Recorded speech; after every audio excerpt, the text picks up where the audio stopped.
The events took place in an arena high in the heavens. The master declared that even if Li Fu-chen trained for another 10 years, he would not surpass the master. After falling once again, the master mocked Fu-chen, who lost after 3 steps. A year had passed, and Li Yun-hee had defeated Li Fu-chen for the 7th time. The main character began to rise again, listening to the mockery of his peers. Last year, Fu-chen was considered a genius, but now, he was considered worthless. The fight was over a girl named Guan Shui. Li Yongxi told the protagonist that it would be better if he gave up Guan Shui, as such trash was not worthy of her. Towards nightfall, the main character returned to his home and tried to cultivate it. Falling to the ground, the guy asked why it was so difficult to simply cultivate. Coughing up blood, Li Fu-chen was pained to realize that in a world where only the strong are respected, those who are not gifted are nothing but trash. The next morning, Li Fu-chen left his residence and wandered around the courtyard in nature. He overheard the master saying that the couple was still young, so it was too early to talk about marriage at this point. The Guan family wanted to break off the engagement. The master added that his daughter, Tian Hanxun, was smart and talented. She was able to reach the 6th stage of the Guan family's Shui Yu Ju, which stunned the main character. Therefore, his daughter was accepted as a disciple into the Kang La sect, and marriage became impossible. The Guan family no longer needed such a person, and from that moment on, they went their separate ways, leaving Li Fu-chen with nothing. Having lost everything, Li Fu-chen disgraced the Li family. Standing on the edge of the abyss, the young man thought that this was human nature. If one day he could pierce the clouds with a single blow, then Li Fu-chen could die without regrets. As he was about to leave the edge of the cliff, he turned around and noticed that the clouds were beginning to disperse. As soon as the main character turned around again, a ray of sunlight shot into Li Fu-chen's face. 2 perverts were groping the girl, and she was begging someone to save her, while the masters tried to convince her not to scream. Suddenly, a master on horseback arrived at the scene, and the girl asked the main character to save her. The perverts decided to attack all at once, as they outnumbered the main character many times over, but he easily dealt with them. Having become the savior of these women, they idolized the main character, calling him a wonderful hero. Li Fu-chen woke up, and it turned out to be a dream. He was happy because it was a wonderful dream. Imagining what had happened, he couldn't believe that it was really his body. The sensations were different from what they had been before. After the strange dream, the main character noticed a strange golden talisman on his neck, but he didn't care. The main character passed by Li Yun-hee, who was training with the masters. Watching his progress with envy, Li Yun-hee approached him, saying that he had just broken through to the 5th level of Kai during training, offering to spar with him and switch places. The main character refused to spar, and the arrogant master declared that trash would always be trash. Returning home, Li Fu-chen began training and easily broke through to the 4th level of the Red Jade technique. He also achieved a low level of the Huang class, the palm technique, the palm that shatters stones. The second technique was also from the low level of the Huang class, the sword technique, Tiger Fang's cross strike. During these 5 days, the protagonist was able to develop greatly. Now, he will show the entire city of Cloud Mist that it is not worth messing with the Lai family. Based on his current learning abilities, he didn't know if the guy would be able to quickly learn to wield a mid-level sword. Armed with his sword and techniques, the protagonist proceeded to the nearest tree. He began to swing his blade, cutting through the foliage in his path, each time cutting it into even smaller pieces. Li Fu-chen had to make the sword become one with the wind, make the ki unite with the wind. 10 days later, the protagonist's progress had improved significantly, but speed would not interfere with his success in sword technique. Li Fu-chen walked across the training ground again, where Li Yun-hee continued to train. Li Yun-hee offered to spar with him again, but the protagonist said he was no match for him. The guy started to smirk, saying that it was indeed the funniest joke, but Li Fu-chen interrupted him. The main character asked him if Li Yun-hee was sure he wanted to mess with him. The arrogant master told him to stop talking nonsense and draw his sword. Li Yun-hee said that Fu-chen would be perfect for practicing his new technique, the art of the Jushang sword. The master began to swing his sword, but his attacks proved useless. The main character clearly saw all the flaws in his technique. Due to Fu-chen's lightness of movement, Yun-hee lost his excessive confidence and began to swing his sword thoughtlessly. The main character said that now it was his turn to attack, and with one swing of his palm, he struck Yun-hee in the chest. The force of the attack was terrifying, tearing the clothes on the boy's chest and throwing him back, causing the young master to vomit blood.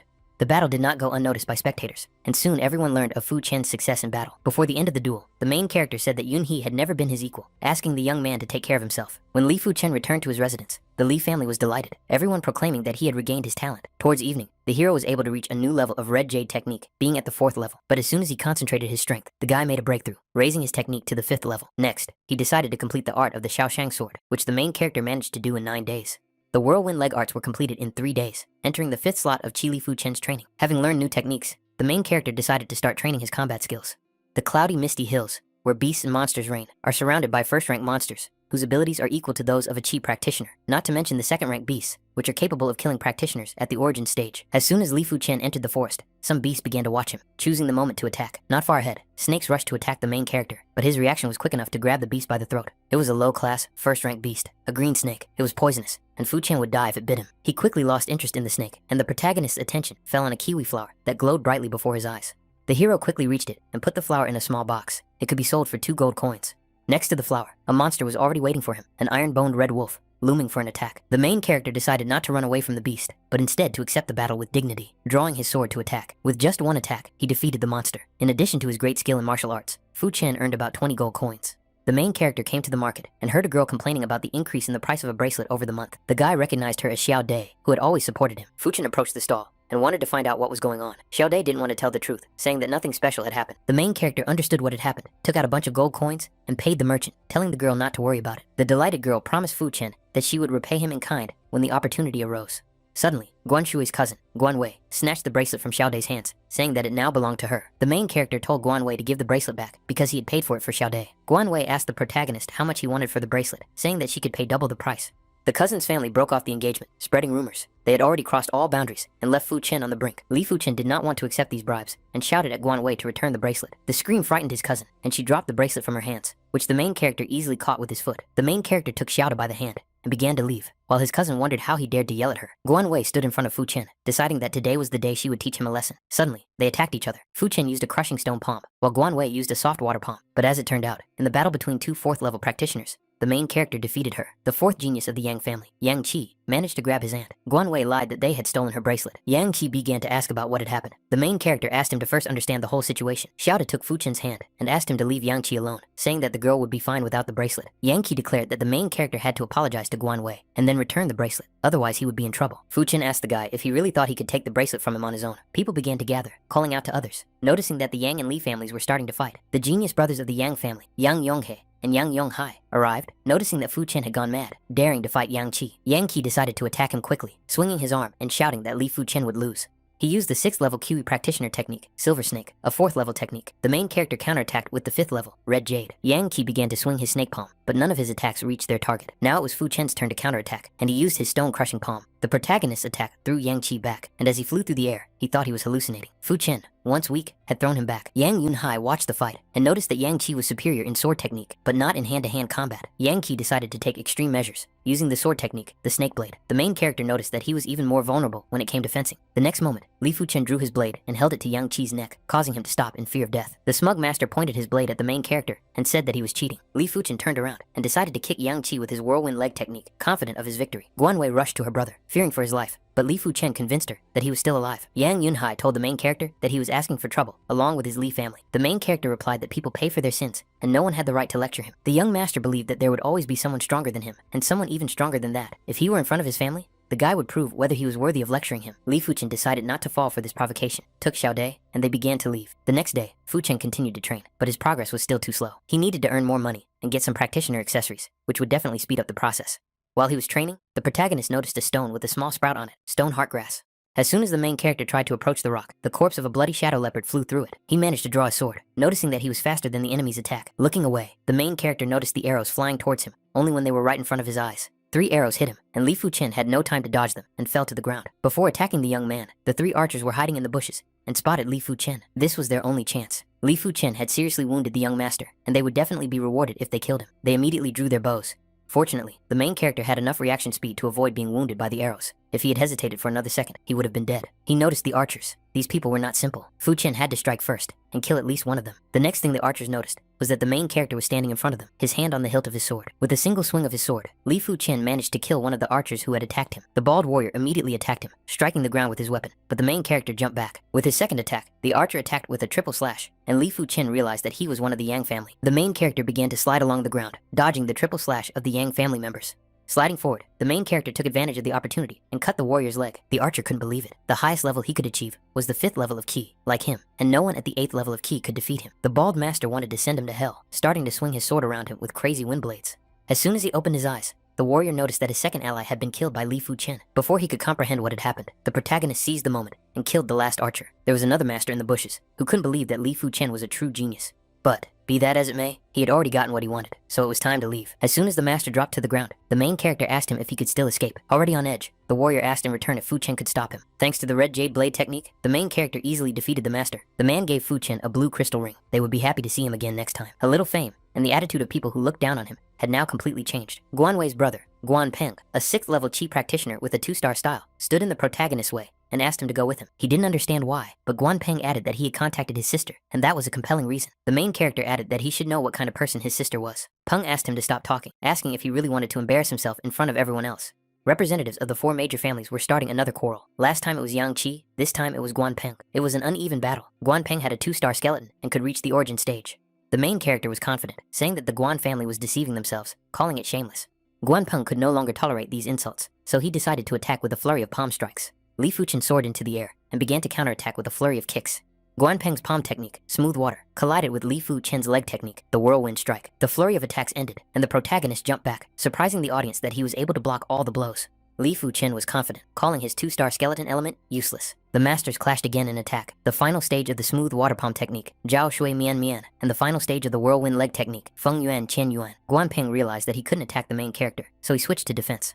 Guan Peng had to resort to critical measures and draw his blade. Fu Chen was able to easily jump back. The young master decided to go on the offensive again, lunging with his blades and telling Fu Chen to die. The main character drew his sword in response and swung it to counter Guan Peng's attack. He raised his sword above his head and swung it again, aiming at Guan Peng to attack. Guan Peng fell to his knees from the impact of the swords clashing, barely blocking the blow. Yan Wu, the city lord of the Shentu family, Shentu Liang, asked Fu Chen to show mercy and be compassionate. The city lord added that it was only a contest of strength. There was no need to go so far, and it would be better for him to apologize to Guan Peng. The protagonist was surprised by such insolence and said that he had no intention of doing so. Shentu Liang's expression quickly changed, and he asked Fu Chen if he would apologize out of respect for him. The protagonist revealed that it was not a matter of respect, but that he was not worthy of his apology, and he was a busy man. The city lord was surprised that he called the 2-star skeleton weak. Fu Chen was definitely strong now, but in the future, he would not be his equal. With the purchase of new items, the protagonist's progress doubled, and now, he needed to take stone heartgrass to strengthen his bones. 3 days later, Fu Chen realized that with his development, first-rank beasts would die from a single blow, so it was time for the genius tournament. He heard the man negotiating something, saying that his Fu Chen was born with a normal bone structure, but despite this, he learned quickly. Only one person could enter the strengthening pool, which opened once every 2 years. The practitioners there could reach the top 3 in the tournament. The man replied that the owner of a normal bone skeleton had no future. For example, his son Li Yuanhai had a double bone skeleton, which was more suitable for entering the strengthening pool. If they only looked at the bone skeleton, then Kang Lao would choose her students based on the skeleton, and then the tournament would be useless. The elders continued to argue about Li Yuanhai and Li Fu Chen, who should enter the pool. The main character personally entered the palace and asked the elders to allow Li Yuanhai to enter the strengthening pool. The elder, who was fiercely rooting for Fu Chen, was surprised by this nonsense and immediately demanded an explanation. First, the main character stated that Li Yuanhai was the best candidate, and he did not want the Li family to take any risks. He was also confident that even without the strengthening pool, he would be able to enter the top 5 in the tournament and join the Kang La sect. The elder could not go against his determination, so he agreed to the young man's decision. A little later, the main character went into the forest to train, enveloping himself in an aura. He stood in front of a huge boulder. With one swift movement, he took a step forward and lifted the entire stone above his head. It was said that the strengthening pool could increase physical strength, but he was not so weak either. Fu Chen spent the whole day training, and towards evening he switched to meditation. Trying his best, gems appeared around him, signifying a breakthrough to the 6th level of the Red Jade technique. To test his increased strength, the protagonist waited until morning and went outside, taking a small stone in his hands. He was able to easily crush the stone into pieces. The explosive power of Ki increased 3 times higher than the 5th level. The time had finally come. Now he could obtain the high-level yellow class of sword technique. Fu Chen went to the library and said he wanted to learn the Red Jade sword technique. The elder replied that, as a rule, high-level martial arts require too much effort, and only those who have reached the 7th level of Ki practice or higher study them. The young man insisted that the tournament was coming soon, and he wanted to learn it so he could understand more about swords. Nevertheless, the elder handed him the book, as he was the smartest of them all, hoping that it would help the young genius. At that time, Li Yuan had already managed to lift a stone weighing 750 pounds. Li Fu Chen was passing by at that moment, and the master, as usual, offered him a fight, thinking that perhaps he could withstand a few of his blows. The main character said that the tournament was approaching, and his chance would come. Due to his strengthening, the young master was no longer afraid of Fu Chen. Since Li Fu Chen refused the opportunity to enter the strengthening pool, he had no chance. A few days later, the disciples from other major families returned. Guan Peng, Shentu Yue Li, Shentu Liang Li, Yang Hao, and Yang Kai each tried to lift the stone and achieve different results. Soon, his father entered the room and wanted to give Fu Chen a scarlet snow pill, surprising the young master. These snow pills cost thousands of gold coins, which he thought was too much for him. His father told him that he had missed the opportunity to enter the strengthening pool, so this could be considered compensation. Even if he had to use all his fortune, he wished the protagonist success. Fu Chen asked his father not to worry. He would definitely become one of the Kang La sect. After taking the pill, the main character began to train and meditated continuously for 2 hours. After a long struggle, the core of his power began to rise and gradually break apart. Waving his arms, he released a wave of power around himself, breaking through to the 6th level of Ki cultivation. While the scarlet snow pill was still effective, the protagonist wanted to reach the middle level at once. The next day, Fu Chen continued to train vigorously to reach the next level under the effect of the enhancement. His parents noticed that their son had broken through to the 6th level of Ki practitioner in one night. He had a good foundation, but Fu Chen still needed combat training. Recently, the Li family had caught several first-rank beasts, and the main character should practice on them. Fu Chen wanted to refuse, but his father convinced him that all core disciples undergo combat training, and he was no exception. Once in the arena, the young man realized that one strike would be too suspicious, so he would try not to overdo it and defeat the beast with 3 strikes. When the iron-boned red wolf attacked him, the main character swung his sword 3 times, and the beast died instantly. His mother asked Tian Han why their son was so strong, while his father only heard that he would occasionally go into the cloudy, misty hills. The disciples of the Kang La sect, the warriors of the stage of the birth of the foundations, Yang Jiang and Yang Li, were passing through the city. The 2 masters were about to enter before the tournament, and the young man said that it would be easier than easy for them to take first place. Turning to Yang Qi, Yang Jiang said that despite not being able to use the strengthening pool, he could still hope to be among the top 5. The young man believed he would make it into the top 10, but the top 5 seemed too unrealistic for him. Yang Li was sure that strength meant nothing, and that their return was necessary to help with training. The next disciples of the Kangla sect, Guan Hong and Guan Zhu, discussed who would be able to win this year's tournament. The young master declared that it would be Yang Kai from the Yang family, a 7th level key practitioner, with the strength of 1,000 pounds. He was undoubtedly the strongest. Guan Hong's return with Juji was aimed at helping the boys get into the top 5, or even take first place. The girl added that as long as they studied combat training methods, it would not be that difficult to take first place. The candidate they believed in, Guan Peng, turned out to have lost miserably to Li Fu Chen from the Li family. Although they were surprised by the strength of this young man, the young master said that it was due to his carelessness, and that he still had an ordinary bone structure. Guan Hong remembered that Li Fu Chen was the master who had previously claimed Guan Shui's hand. He compared him to a toad wanting to get swan meat. Juji added that the Li family was losing power, and they wanted to use the marriage with Guan Shui to strengthen their position. Li Shanhe, a disciple of the Kang La intersect, returned to the family at the stage of the 4th level of the foundations, which the elder was certainly happy about. Li Shanhe turned to the elder, wanting to know which members of the family he was supposed to teach, and what their bone skeletons were like. The man revealed that one of them was his cousin Li Yuan Hai, who had a 2-star bone skeleton. The other student turned out to be his own son, Li Fu Chen, but unfortunately, he had an ordinary bone skeleton. Apologizing, Li Shan he was not sure if ordinary skeletons were worth the effort, even if it was the son of the elder, but he convinced him that Fu Chen was a rather special case, extremely talented, and had even defeated the genius from the Yang family, Yang Qi, and the genius from the Guan family, Guan Peng. The uncle brought Yuan Hai to train with Li Shanhe, who decided not to use Qi to assess his abilities. Grabbing his blade, Yuan Hai immediately rushed forward, sending leaves flying around him. But as soon as the young master got closer, Li Shan he needed only one swing of his sword to knock the sword out of the young man's hands. Strength is not everything. In his last move, Li Shanhe struck where he was most vulnerable. If this had been a duel, he would have killed him with his next move. Yuan Hai immediately wanted to learn how to strike at open spots. Li Shan he was about to teach him, but Fu Chen already knew this technique, which he had learned in the Cloud Mist Hills. The next day, the main character did not show up at the training ground, and the coach said that it would be his loss, that he would only be wasting his time here. To fully master the Red Jade sword technique, he also needed to reach the stage of mastering the basics. But he had already mastered the first step of touching Jade. The meaning of the Red Jade sword technique is to create a flaw within enemies. Wielding his sword, the protagonist's movements were smooth, and at that moment, the blade flashed. Fu Chen was very pleased with his progress, for he expected nothing less from the high-level yellow-level sword art. At this time, in the Yang family, a young master broke a stone. He began to be praised because his fighting instincts surpassed the others. Even in the Kangla sect, in the outer sect, he was still the elite. The master turned to the others and declared that the Kangla sect would learn that it was a mistake not to accept him earlier. In another part of the city, Guan Peng was in the Guan family's monster arena, fiercely swinging his sword, because his goal was to disgrace Li Fu Chen in the tournament. Listening to the people around him complaining about injustice, He Ping, the genius of the northern region of Cloud Mist City, said that it was worth working harder so that there would be no injustice.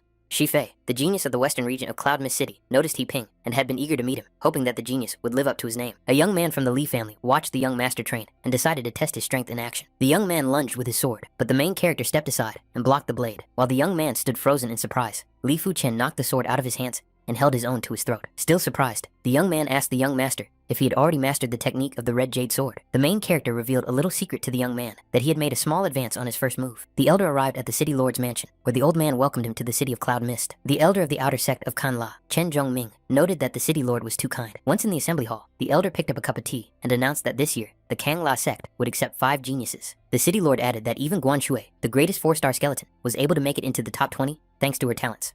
The greatest skeletons were considered legendary, such as the Sun Skeleton, the Thunder Skeleton, the Fire Skeleton, and the Frost Skeleton. Guan Shui would one day surpass the elders, but fortunately, they had a good relationship with her. The main character lay on the ground, looking at the night sky. None of the stars belonged to him, but he aspired to become something even more incredible. On the western side of the city, a man announced that killing was forbidden, and that fate would decide who the warriors would face. The tournament of geniuses was finally beginning. The main character looked back, noticing that there was no motivation. No one expected anything from the Li family. In the first match, one of the Li family's disciples would face the highly acclaimed genius, Shi Fei. The Li family warrior thought victory was assured, but as soon as he lunged forward, Shi Fei easily dodged. Shi Fei decided to counterattack immediately, and the disciple barely had time to think before he managed to block his attack. But his opponent's agility proved to be much greater, and the lead disciple's sword was knocked out of his hands.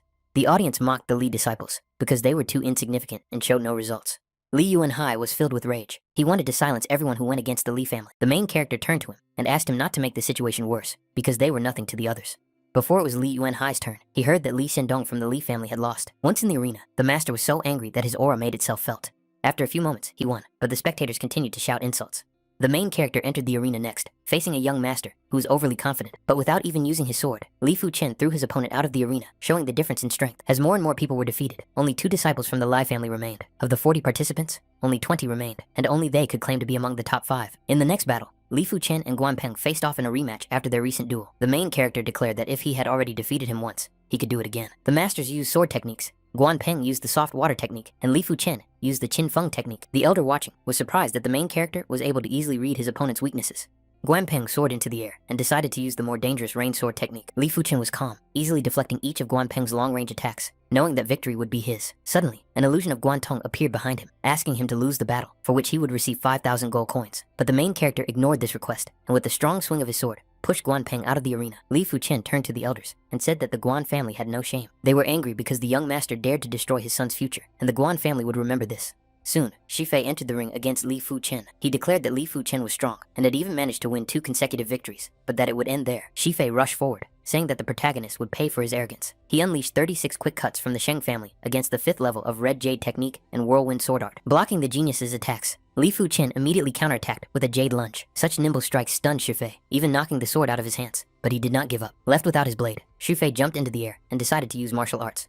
The main character told the young master to know his place, then kicked him in the stomach. The elder asked Li Yun if he could defeat Li Fu Chen. Yuan Hai was no longer so confident, but he wanted to try his best against him. After all, Li Fu Chen had a normal skeletal structure, and he talked to his ancestor and told him to lose if he faced him. Li Fu Chen kept winning, while Li Yunxi started losing ground. In his next duel, Li Yuan Hai faced a soaring sky eagle, against which he used a water-wandering carp. But it wasn't enough. The master was able to overpower him, and he lost that battle. When Li Yun Hai faced Shen Tuju, it was his second lost duel. At that time, Li Fu Chen stood against Sheng Tuyang and easily won that battle. Li Yuan Hai's next duel was against the #1 genius of the eastern region, Zhu Hongshu, and it was also lost. Finally, Li Fu Chen faced Li Yonghe, and this battle promised to be a real spectacle for the masters.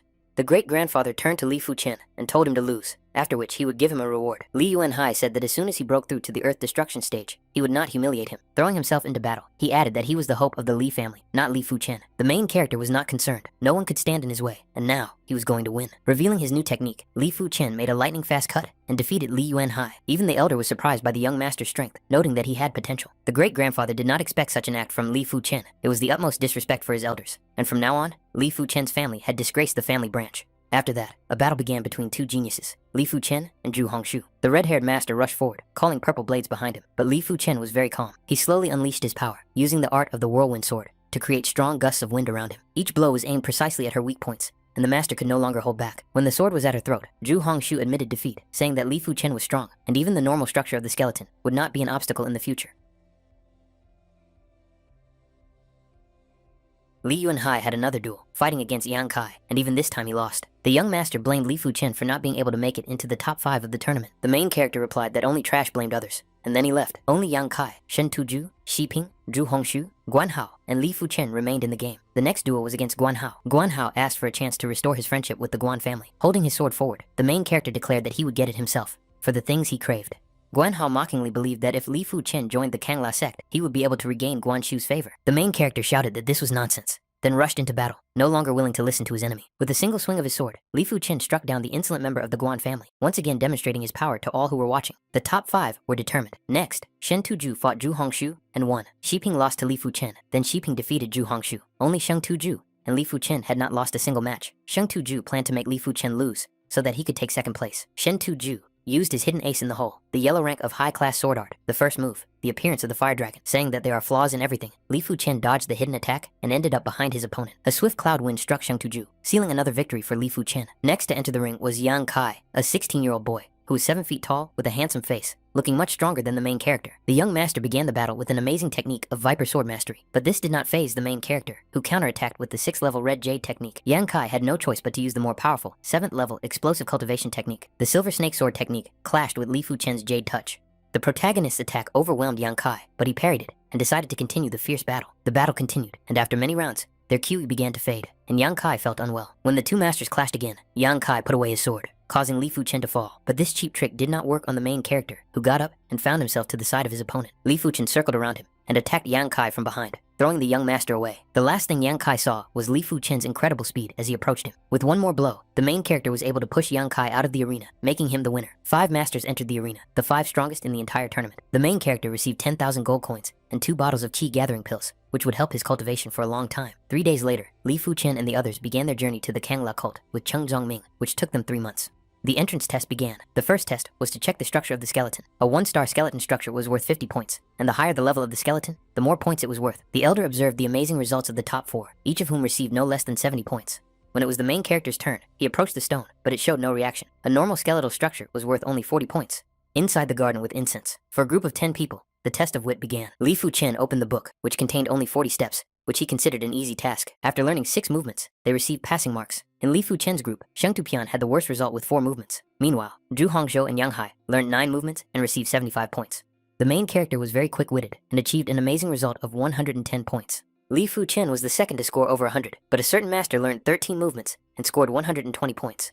The third test was the path to the green cloud, which tested the master's willpower. Li Fu Chen struggled to pass this path, feeling as if 100 pounds were pressing down on him the entire time. In addition to the pressure on the masters, another surprise awaited them in the form of an attack by demons, which were very strong. The elders had lost hope that anyone would be able to pass the test of will with distinction, so they did not expect any results. The path to the green cloud had strong pressure and illusions, and only 3 people had passed with flying colors in the last 10 years. All of these people who had joined the Kangla cult previously had a 5-star skeletal structure. Li Fu Chen was able to pass through the first wave of demons, but very soon, another wave of enemies awaited him. Even they could not stop the main character's strong will, so after killing them, he moved on. Some masters were less fortunate, suffering many injuries from the demons, but their confidence did not waver. Only the demons had other plans. Another master failed this test, and now the elders had no hope that anyone would complete the test with distinction. But suddenly, a young master emerged from the cave. It was none other than Li Fu Chen, who had managed to pass the test. The masters thought he had cheated, because the main character received the highest score for his willpower. Unfortunately, he only had an ordinary skeletal structure. People talked about how one of the 10 proud disciples of heaven, Guan Shu, had broken through to the 5th level of the white wave technique. She has a 4-star water skeleton structure, and by practicing water techniques, she will double her effectiveness. The main character overheard this and was surprised, realizing that he had to work harder. The next day, the elders announced that the Kanla cult had more than 10 types of beginner-level techniques, and the masters were free to choose their own. The main character chose the Burning Heaven technique, one of the strongest techniques of the Kanla cult, which is very similar to the Burning Sky technique. The elder stopped the main character because he wanted to give him red fire pills. This useful medicine could help Li Fu Chen when he encountered difficulties. On his way, Zhao Pihu stopped the main character, asking if his name was Li Fu Chen. The young master said that the main character would give him medium-grade yellow pills every month, and he guaranteed that as a first-level cult disciple, he would have no problems. Li Fu Chen wanted to refuse, but suddenly, Zhao Pihu took out his sword, saying that he would make him gladly accept this offer. The 2 masters began to exchange blows, and thanks to the touch of jade, the protagonist pulled his opponent's sword toward him. With his next move, Li Fu Chen lunged forward, placing his blade against his opponent's throat. Another young master watched this fight and decided to try to attack Li Fu Chen as well. Chen Dahai covered himself with water and brought his blade behind his back, approaching the main character. The main character counterattacked, but immediately realized that Chen Dahai's defense was very unusual. But that didn't mean Chen Dahai could stop him, so the next attack would defeat him. That's exactly what happened. The main character broke through the water defense, surprising Chen Dahai. Kicking him, Li Fu Chen won another victory, surprising the masters with his terrifying fighting skills. The warriors were also surprised that the main character behaved so arrogantly, even though he only had an ordinary skeletal structure. In the later stages of development, he would no longer have an advantage. The young man returned to the lonely courtyard. Thanks to his experience with the red jade technique, Li Fu Chen's cultivation was much easier. In just half a month, the red fire technique reached the 3rd level, and these results greatly pleased the master. In addition to developing his techniques, Li Fu Chen found himself at the 4th level of the star skeleton structure. The stage of returning to the stage of earth destruction is the first difficulty on the path of development. Li Fu Chen spent his 1,000 gold coins to buy 2 medium-grade yellow pills that strengthened the body, thereby increasing his physical strength by 450 points. The main character went to the river and started fishing, suddenly catching a strange fish covered in electricity. This result delighted him, and he caught and killed a 2nd-level blue fish. But this was only the beginning. Later, he began breaking rocks in search of ore, and he found a vein where there was a lot of snow silver iron. He reached the 7th level of Ki, and the golden talisman accelerated his divine training. He earned points and a red rank in the 2nd level of combat body. Senior Zhou Huailong approached Li Fu Chen and said that this time the elders would not help him. 2 months ago, the main character was delivering minerals, and he blocked his way and robbed him. Zhou Huailong beat Li Fu Chen so badly that he vomited blood, but luckily, the senior saved him afterwards. This time, the main character was already confident in himself, and he was glad that he wouldn't have to look for Zhou, saving himself time. Covering his fist with power, Zhou Huailong decided to break all of Li Fu Chen's bones. But now, the attack not only failed to achieve its goal, the main character created a barrier. With just one kick, Zhou Huailong, who had been beating Li Fu Chen, was sent flying. The masters noticed this, and were surprised that Li Fu Chen had become stronger than his senior in just 2 months. Another senior turned to Li Fu Chen and told him that he had gone a little too far. The main character did not understand why a person who was not involved in the situation was interfering with him. As it turned out, all 3 masters were brothers who had been robbing people, and now they wanted revenge. One of the brothers defended himself with iron armor technique, but Li Fu Chen easily deflected it with his red rank combat body. Retreating, he drew his sword, revealing his 7-star sword art. This technique was powerful, but he was still missing 1 star. The red jade sword technique struck the jade master with the jade of death, showing victory over 2 enemies. Everyone realized that Li Fu Chen was too strong, and it was better not to mess with him. The main character continued to train, and the intense training caused energy to swell inside his body. But the red rank combat body was complete. The energy was released, and Li Fu Chen's defense improved. While the main character was having lunch at a restaurant, he heard the people around him rejoicing that important people would soon be there. A girl entered the restaurant, who turned out to be an acquaintance of Li Fu Chen, Guan Kun, who immediately noticed the main character. The girl was immediately delighted to see him, and first of all, she apologized for their engagement. Li Fu Chen replied that breaking off the engagement was a good thing for both of them, and everyone was happy. When the young master left, the girl sarcastically said that because of his ordinary skeleton, fate had destined them to be in different worlds. The cult continued to mock others. This time, their victim was He Ping, who refused their invitation to join their circle of followers, and they became angry with him. He Ping understood that they would just chase him around with errands, so he refused. These words only provoked the bully. When the guy's hand was on He Ping's shoulder, he couldn't move, but suddenly someone came to his aid. That someone turned out to be Li Fu Chen, who told the bullies to stop. Since he had already dealt with them, his presence instilled fear. They ran away, saying that going against one of Fang's 10 heaven-blessed followers was suicide. He Ping thanked the young master, but did not consider this action necessary. The main character only replied that he was never afraid, so there was no need to worry. Li Fu Chen went to the pool to continue his training. Focusing, he summoned a fragment of red jade, but a stranger jumped into the water and shouted the protagonist's name, causing the master to lose his focus. The stranger introduced himself as a disciple of Fang, ranked 272nd in strength, named Nie Ming, and he had come to fight Li Fu Chen. Without further ado, Nie Ming attacked, but his blow missed its target and only rippled the water around it. The main character counterattacked from behind, and Nie Ming managed to turn around and block the stone palm. The blow created a huge splash of water, and Li Fu Chen took advantage of this and used the water balls as projectiles. Nie Ming had to take out his blade, and with one precise swing, he cut through the water balls. The water projectiles returned to the main character, and his burning red blade immediately began to evaporate the attack. With a counterattack of his sword, Li Fu Chen created even more water bullets, which Nie Ming would hardly be able to block. But suddenly someone stood up for Nie Ming. It was one of the sect's outer 10 heaven-blessed disciples, Fang Li Kai. The sect members rejoiced at the arrival of Lord Feng, for he was their hope for victory over Li Fu Chen. Fang Li praised the main character for blocking an attack in which the sect member had put a third of his strength. Suddenly, a stranger in the distance shouted to Feng Li Kai that the outer sect was not a place where he could rule. This stranger turned out to be the 10th most powerful senior, Gao Tian Tian, with a keen sense of justice. Because of the 10th's intervention, Fang Li became angry and attacked him with the 9th level Iron Body technique. To counter this skill, he used the 9th level Kun Jade technique. Li Fu Chen did not get involved in the battle, but only watched from a distance, smiling and calling the fight entertaining. Fang Li did not want to give up. After the first attack, he decided to continue with a wave of fear. The 10th ranked fighter responded to this attack, causing the sea of clouds to stir with a swing of his sword. Before the two attacks collided, the elder rushed in and blocked them with his hands. Because the masters did not value the rules of the Kinlan cult, the elder punished the disciples. Before he knew it, Li Fu Chen had been in the Kinlan cult for 9 months. According to the rules, first-level novices had to clean the tower. In the ranking system, Yu Wentian was in first place, stopping on the 3rd floor with 15 marks, followed by Shan Gonghong in 2nd place, also on the 3rd floor with 21 marks, Chen Tian in 10th place, and Fan Li Kai in 12th place. The sect members watched as the main character approached the tower, discussing how he would cope with the test. With astonishing speed, the protagonist activated the runes on the first 2 floors. Breaking through the 2nd floor within 12 marks, Li Fu Chen not only surprised the sect members, but also had a chance to make it into the top 100. Inside the Tower of Trials, Li Fu Chen deliberately did not move when the huge beast appeared before him. With a calm expression on his face, the protagonist allowed the monster to attack and injure him. Soon he came out of the tower. Li Fu Chen was in 60th place. He reached the 3rd floor and received 54 marks. The main character made a breakthrough in front of the elder to the 9th level of Red Fire technique. This terrifying success was achieved in less than a year. As agreed, Li Fu Chen was to receive 10,000 points as a reward, and the elder also presented him with a badge of honor, allowing him to choose a mystical level technique. Guan Shui remained behind Li Fu Chen in the Tower of Trials, ending up in 98th place, but she was motivated to become even stronger. The senior disciple of the Heaven Sect, Tai Xiao Yue, who was in the 42nd place in the Trial Tower, asked the junior Zhu if she would mind sitting with him. After a short silence, the girl smiled back at him and allowed him to sit with her. Tai Xiao praised the younger Zhu, saying she was practically on the verge of breaking through to the 7th level of key cultivation. Zhu Hong thanked him. The appearance of this pretty girl drove the elder Tai crazy. Zhu Hong was one of the 4 main beauties of the sect, as was Guan Shui, in Tai Xiao's opinion. The other 2 beauties were Wu Qingmei and Zhao Mingyu, each of whom was so beautiful that all men desired them. Suddenly, 2 women approached Tai Xiao and grabbed his arm, hoping he hadn't forgotten about them. Tai Xiao asked the girls not to cling to him so tightly, so that Zhu Hong would think how charming he was, but she completely ignored him and instead turned to Li Fu Chen, who was passing by. The main character approached the table, and Zhu Hong introduced him to the senior disciple, Tai Xiao Yue. Tai Xiao added to Zhu Hong that Li Fu Chen had an ordinary bone skeleton and would sooner or later be expelled from the sect. But the guys ignored him, and Li Fu Chen congratulated Zhu Hong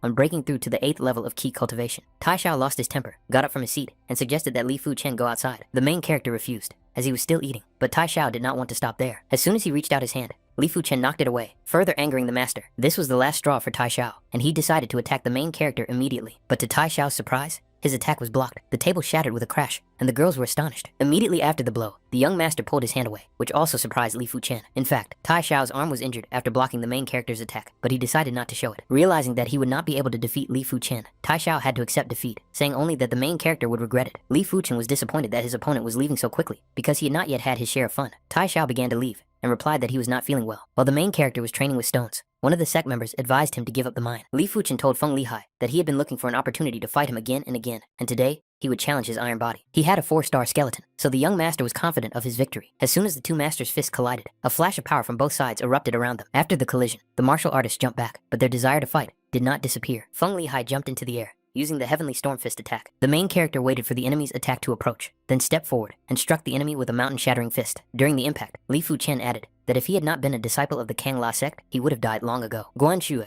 ranked 16th in the Tower of Trials, walked down the corridor. Everyone called her a goddess and rejoiced for her, for she had lived up to her 4-star bone skeleton. Li Fu Chen continued to train, this time wanting to break the stone with a barrage of attacks.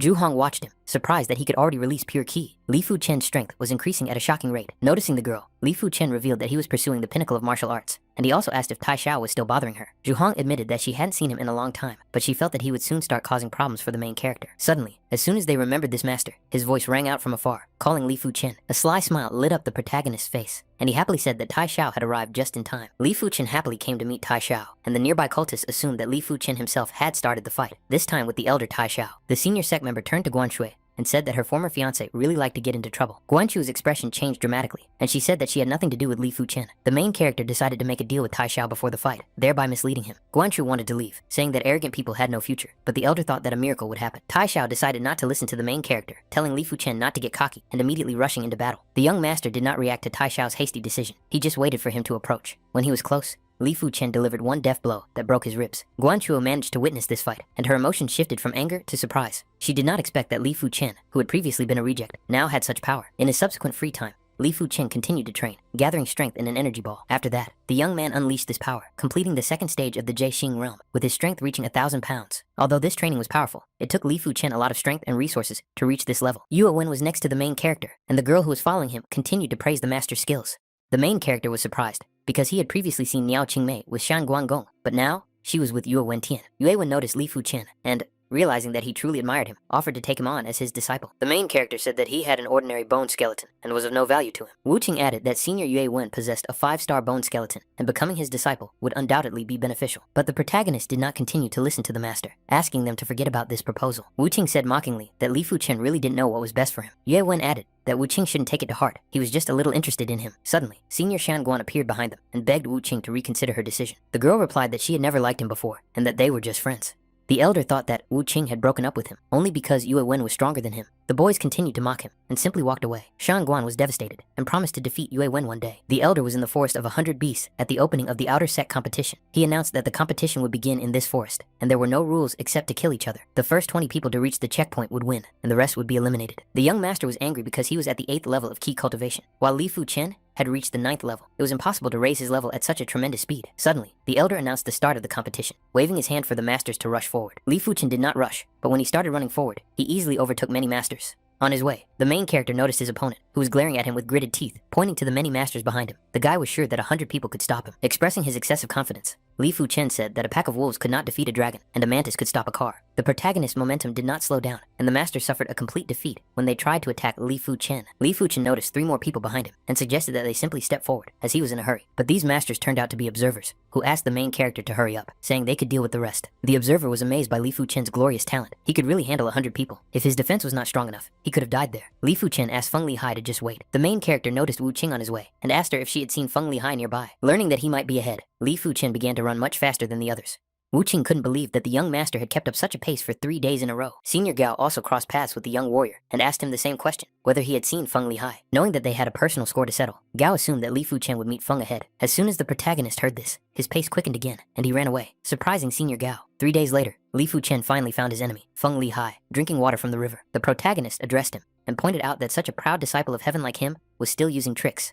Feng Lihai smiled, and said that he had not broken any rules while participating in the tournament. The main character wondered how Feng Lihai would be able to make it into the top 20 if he was seriously injured. Feng Lihai immediately rushed into battle, and said that his strength was no longer what it had been 6 months ago. But as soon as the proud master approached, the main character delivered such a powerful blow that it sent his enemy flying across the river. Li Fu Chen confirmed that he had changed a little, and for Feng Lihai's ingratitude, he would receive a good lesson. Feng Lihai did not want to simply give up. He got up from the ground and rushed forward to kill his enemy. On the verge of clashing with the enemy, the main character declared that his enemy was just a weakling. Suddenly, someone burst into the fight and struck Li Fu Chen, sending him into a tree at incredible speed. Feng Lihai suddenly noticed the man who had appeared, who turned out to be the young master's uncle. With blood on his face, the main character got up and sarcastically declared that another helper had arrived. Covering his hand with a jade aura, Li Fu Chen called Feng Lihai a shameless man. But suddenly another person appeared, and the elder turned to Feng Dahe, frightening the uncle. Elder Chu became angry, and asked Feng Dahe a single question. What was he trying to do? The uncle immediately bowed and told the elder that he had just decided to joke around a little. Q immediately ordered him to leave slowly, after which he was to admit his mistake to Elder Xiao. Elder Chu told the main character to continue, for which he thanked his grandfather. Feng Lihai wanted to know what would happen to his uncle. Feng Dahe replied that his father was the city lord, so he would not be severely punished. Before leaving, Feng Dahe gave his nephew a healing pill. The first to arrive at the end was the joyful #1 disciple of the outer sect with a 5-star skeleton, Yue Wentian. The sect members began to worship this disciple, who truly lived up to his genetics. But then, they suddenly noticed a second person. Suddenly, a second master followed him, who turned out to be the main character, whom the sect members clearly did not expect to see. 3 days later, the ranking tournament began. Rumors were circulating. Some had heard that the competition in the outer sect was becoming more intense this season, because such talented disciples had arrived compared to the previous generation. This was obvious, although Yue Wentian had a 5-star bone skeleton. During the last competition, there were talents such as the senior Bajian. The first to arrive was the pride of the intersect, senior Yunjian Liu Qianhe, who had reached the 3rd stage of foundation establishment in 2 years as an intersect disciple. Senior Meijian also arrived. She is now at the 5th stage of the foundation stage. It so happened that she was interested in the competition of the outer sect disciple. The third participant was the highly respected internal disciple #1, the pride of the heavens, Ba Jian Yi Wu Huang. Each disciple was given a ballot, and the competition began based on the ballot number. The senior master was the first to enter the arena, and she had no intention of giving in to her enemy. The enemy turned out to be Guan Shui, and she did not need anyone to be lenient with her. The senior immediately attacked. Yellow class, maximum level of a frenzied storm of quick strikes. Guan Shui blocked the attack with the same yellow class. Maximum level, the art of the plum blossom sword. The main character noticed that Niao Qingmei's level and skills were slightly higher, but Guan Shui's physical attributes were stronger than hers. Apparently, Li Fuchen predicted that Guan Shui would win this duel. The main character was completely right, because in the next moment, Niao Qingmei's sword flew out of her hands.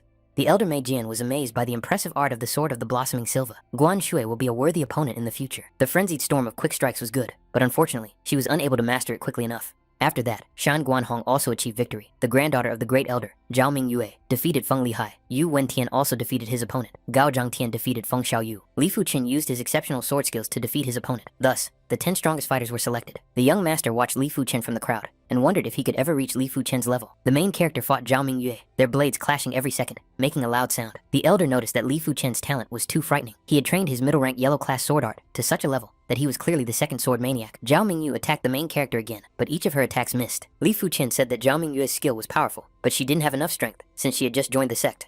The girl eagerly awaited his final battle, where he would face Yu Wentian. When the time for the most anticipated duel arrived, Yu Wentian allowed the main character to strike first. Feng Lihai declared that such a disgraceful person would not be able to withstand even one blow. Li Fuchen decided to accept Yu Wentian's offer, climbed into the arena, and his opponent was already waiting for the right strike. The two masters collided, and their clash was so powerful that almost the entire arena collapsed. The sect members were surprised that Li Fuchen had withstood it, each of them wondering how many blows the main character could withstand. Yu Wentian decided to accept the challenge for a serious fight, calling upon the art of the golden snake sword against the art of the red fire sword. As soon as the techniques collided, the two swords broke into pieces. Yu Wentian immediately wondered how Li Fuchen dared to hide his skills from him. But for the main character, this was nothing special, because he said the same thing about Yu Wentian. Both of their skills had reached the 8th stage, but Li Fuchen's sword art was more complex. The elders threw 2 new swords to the masters to continue the duel, but Yu Wentian was not going to let Li Fuchen take him. While the swords were flying, Yu Wentian and Li Fuchen began to fight with their fists, raising such high curtains of smoke that it was almost impossible to see the duel. The fist fight proved unsuccessful for Yu Wentian, as the young master was able to overpower him. Realizing he had no other choice, the young gentleman decided to reach for the flying blade. Li Fuchen noticed this, so he decided to respond in kind, grabbing his own blade. The masters clashed about 398 times, but it seemed that neither was willing to back down. Li Fuchen was also wounded, as was his opponent, but neither his ardor nor his temper weakened. But suddenly, in addition to the usual strikes, the main character used the technique of a smoldering, fiery vortex stream. Such a powerful attack caused the young master to fall and envelop his body in bright flames. Yu Wentian called him a scoundrel, saying that if only he had a sword in his hand, he would not have been able to defeat him. Li Fuchen won the duel and declared that he would defeat Yu Wentian no matter how many times he challenged him. Even after the duel, Yu Wentian was not too discouraged, for he was still in first place. The girl said that after such achievements, since Yu Wentian was older in the Tower of Trials, she thought that Li Fuchen would never achieve this. The main character didn't care about the rankings and continued to train. Zhu Hong noticed Li Fuchen and pointed out that his achievements in the Trial Tower had been surpassed by Yu Wentian. The main character had expected this and only asked about his achievements. He was on the 8th set, but the guy wasn't surprised by this result at all. Zhu Hong did not understand why there was no surprise on his face, and after that, the main character suggested that she go to the trial tower for a short time. Towards evening, Li Fuchen collected 6 sets in the trial tower and became a legend of the outer sect. Yu Wentian trained until he was exhausted, consumed by anger that Li Fuchen dared to surpass him. Time passed, and Shan Guanhong, Zhao Mingyue, and the others, except for Li Fuchen, reached the Origin Realm stage at the same time. Guan Shu broke through the Origin stage, and all of the top 10 Heavenly Pride disciples made a breakthrough, with only the senior Li Fucheng still not having made a breakthrough. The sect members understood that because of his ordinary bone structure, it would take him 2 years before there was any hope of a breakthrough. When the sect members left, Li Fuchen continued fishing and finally caught his prey. He had finally gathered enough materials, and it was time for him to make a breakthrough to the Origin stage. As soon as the young master returned to his residence, he began the ritual. And after such a long time, it was time to release all the accumulated energy inside his body, reaching the first stage of the origin realm. In the hall of the outer sect disciples, the protagonist approached Elder Song. The elder himself was surprised to see this disciple, who had finally made a breakthrough. But that wasn't the only news that shocked the elder. Li Fu Chen planned to apply for the inner disciple exam without asking any questions. The elder was still full of surprise, but he handed the main character the necessary item. On White Jade Avenue, the sect members discussed the achievements of Yu Wentian, who was part of the Proud Heavens, the sphere of origin of the second stage, and the victorious third elder, but he lost to Li Fu Chen. Based on Li Fu Chen's bone skeleton, it was estimated that it would take him another 2 years to make a breakthrough. At the moment, even if he tried his best, he would not be able to catch up with him. Suddenly, the sect members noticed Li Fu Chen, who they had just been talking about, and the fact that he was here meant that the young master had made a breakthrough. While the other masters were working in a disciplined environment, rumors spread that Li Fu Chen had broken through to the realm of origin. The young master heard this and became angry. At first, he wanted to make up for lost time, but the main character continued to move further and further away. The main character took the exam to test the strength of the inner sect disciples. Li Fu Chen was already standing in the arena, waiting for the beast. A special second-rank monster, a weak flying beast, an iron-winged bird, was set against him. But as soon as the beast approached the main character, it was cut into small pieces. The elder announced the verdict based on Li Fu Chen's skills, and he was now promoted to a first-level disciple of the inner sect. Another 6 months passed, and the main character continued to hone his skills. Now, a huge boulder lay before him. Throwing himself forward, Li Fu Chen used the Shadow Wind skill combined with the Cosmic Meteor and easily pierced the hard stone. The Shadow Wind and Cosmic Meteor skills were almost complete, and he had reached the second stage of the Origin Realm. Finally, it was time to carry out several sect missions. The first task was to kill He, a wanted criminal who had reached the fourth stage of the Origin Realm. The city of Blackwater gathered an army in the Forest of the Lost, and the guards did not understand why the city lord was making such a fuss over a small matter that he needed 7 men to kill 1 criminal. The leader explained that He had raped and killed Wang Fusheng's precious daughter, but the conversation did not last long. As the army advanced, one of the guardsmen was killed by an arrow. Before he could even turn around, all of his allies fell before the commander, and the last arrow was approaching him. The commander managed to raise his shield in the last seconds to deflect such a powerful shot, but such a shield took a lot of his strength, and even though it blocked the shot, it wounded the commander. The man realized that He had attacked them, and he nervously awaited his next attack. When he was behind him, the commander noticed this and blocked the attack, but the man's injuries weakened him. The commander was thrown back, and he realized that He had broken through to the 5th stage of origin. With a smile on his face, the criminal asked the commander to be obedient and just die. But the man was sure that even if he died, the bandit would not escape. This turned out to be true, as Li Fu Chen appeared behind him. Saying that He had no chance of escape, the main character revealed that he was an inner disciple of the Kangla sect. Turning his hand crossbow, He was confident of his victory, for Li Fu Chen had only reached the second stage of the sphere of origin. This time, the arrows that had easily taken the lives of the guards were useless, as Li Fu Chen caught them with 2 fingers. Redirecting the arrow, the main character threw it back, but now it had even greater power. The arrow reached the enemy so quickly that even a raised shield could not block it. Li Fu Chen began to approach He closer and closer, while he shouted at him that the young master was a monster. With his last ounce of strength, the criminal decided to retreat, because he understood that even several lives would not be enough to fight such guys. The main character decided to stop chasing He and kill him with his new Cosmic Meteor ability, tearing his opponent's body apart. After crushing another Black Wind Thief at the entrance to the cave, the main character said that they had an amazing master. If his light step Qigong skill wasn't high, he could have already died in battle. The enemies told Li Fu Chen not to be too cocky, deciding to gang up on him, but as soon as they approached the main character, he killed a number of fighters with a single swing. Later, the young master found the cage and opened it, telling the people to leave, because now they were free. To the main character's surprise, inside the cage was a group of girls who were naked. Li Fu Chen asked them to find some clothes to cover themselves with, giving each of them 1,000 gold coins. When the young master returned to the sect, he continued to train, facing a huge rock at which he aimed his sword. Throwing himself forward, Li Fu Chen swung his sword around him, breaking through the boulder. Suddenly, he heard a woman's voice behind him. The girl asked the main character if he had finished practicing the Shadow Wind and Cosmic Meteor skills. She turned out to be Li Jinshu, a 31-year-old at the 8th stage of the Origin Realm. She said that in 3 days, the 3 major families of the city, Li, Guan, and Yang, were holding a small competition where Li Fu Chen could participate and make up for lost time. 3 days later, he finally arrived, and a commotion ensued as Li Fu Chen was finally going to fight Guan Shui. The girl said that she would never regret her decision to break off the engagement and that she would decide her own fate. The main character revealed the truth, saying that he had never liked Guan Shui before and that he, Li Fu Chen, would take what he wanted. Hearing the truth that Li Fu Chen had never liked her, Guan Shui was overcome with rage. In a fit of rage, Guan Shui flew into the air and immediately attacked the main character with an icy blade in her hands. The main character counterattacked the mysterious Aqua Cataclysm with his snowy red jade flame. Guan Shui's sword flew out of her hands, and she had to retreat to retrieve the blade. The observers of the duel did not want to let Li Fu Chen defeat Guan Shui in battle. While the girl was trying to gather her strength, someone's shadow passed over her, looming directly over Li Fu Chen. It was Guan Yao at the 5th stage of the Origin Realm, who shouted that he was now the protagonist's opponent. Li Fu Chen decided to accept the new opponent, immediately clashing with him with blows. Li Fu Chen easily blocked Guan Yao's attack, forcing the second attacker to retreat. Guan Shui turned to Guan Yao and asked who had asked him to intervene in this duel. Admitting her mistake, the girl turned to the main character and acknowledged her defeat in this competition. Li Fuchen was about to leave, but before doing so, he declared that from that moment on, they owed each other nothing. Guan Yao rushed forward again, saying that Guan Shui was impartial and had declared her defeat, but he had no intention of doing so. After a while, the protagonist beat Guan Yao. The 5th stage of the Sphere of Origin was eliminated from the game by Li Fuchen. 13 months passed, and the main character came to the city of Animal Blood for a group mission, waiting for the beast to start exploding. As it turned out, Niao Qingmei also took on this mission, surprising Li Fuchen. The girl asked him if he really thought she was too weak for such tasks. In addition, 3 other young masters appeared, one of whom was very happy to see Li Fuchen. Among them was Liao Hailong, an inner disciple of the Proud Heaven sect at the 6th stage of the Origin Realm, who allowed him to join his team because he had appeared before the younger Niao. The main character turned around and apologized because he didn't like being given orders. Liao Hailong was furious. Such a presumptuous little useless guy, but he dared to act tough. Later, the 2 women wanted to know how Li Fuchen could improve so quickly with an ordinary bone structure. The main character said that he just had a knack for learning, but the girls were also interested in whether he would join them to fight the beast together. 4 days later, the wave of beasts was finally approaching, and the warriors called all participants to be ready. There were a shocking number of beasts, and their abilities were also very strong. Li Fuchen's attack stunned the girls. He easily dealt with the monsters thanks to his red jade techniques.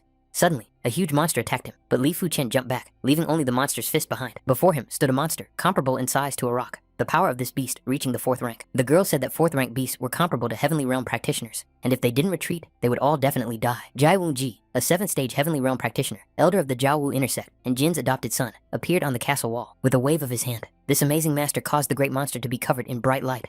The main character retreated, and to his surprise, he saw the power of heavenly purification itself. Later, all the masters rushed to cut up the monster's corpses, hoping to find some kind of artifact. The main character's first find was a 2nd-rank demonic core, which was a very surprising discovery. But right after that, Li Fuchen got even luckier, finding a high-quality 2nd-rank demonic core, which could fetch 200,000 gold coins.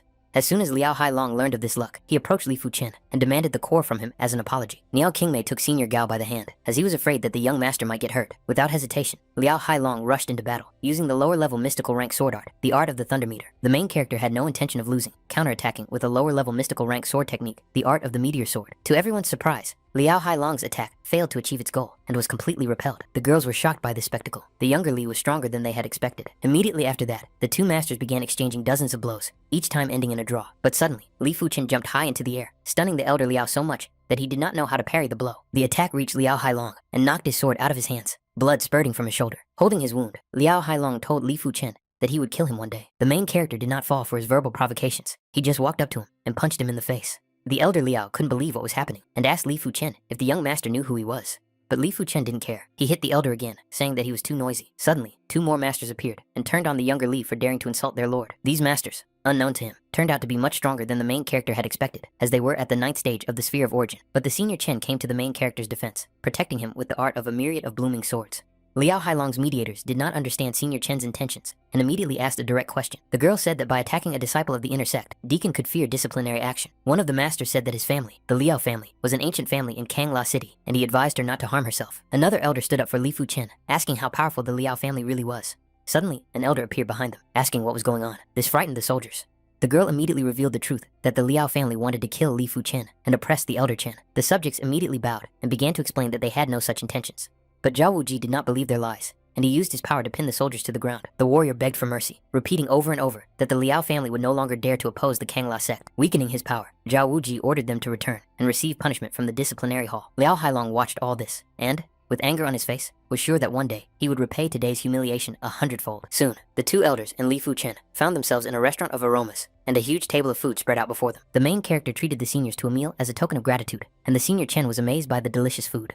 As soon as they left the restaurant, they were met by Uncle Liao Hailong, who immediately turned to Li Fuchen. The young master immediately declared that the main character must cut off one of his hands. The elder Chen turned to Liao Tianjun, saying that Li Fuchen was her friend, so she suggested that her uncle leave. The guy advised Chen Fanghua to stay out of this matter, otherwise she would regret it.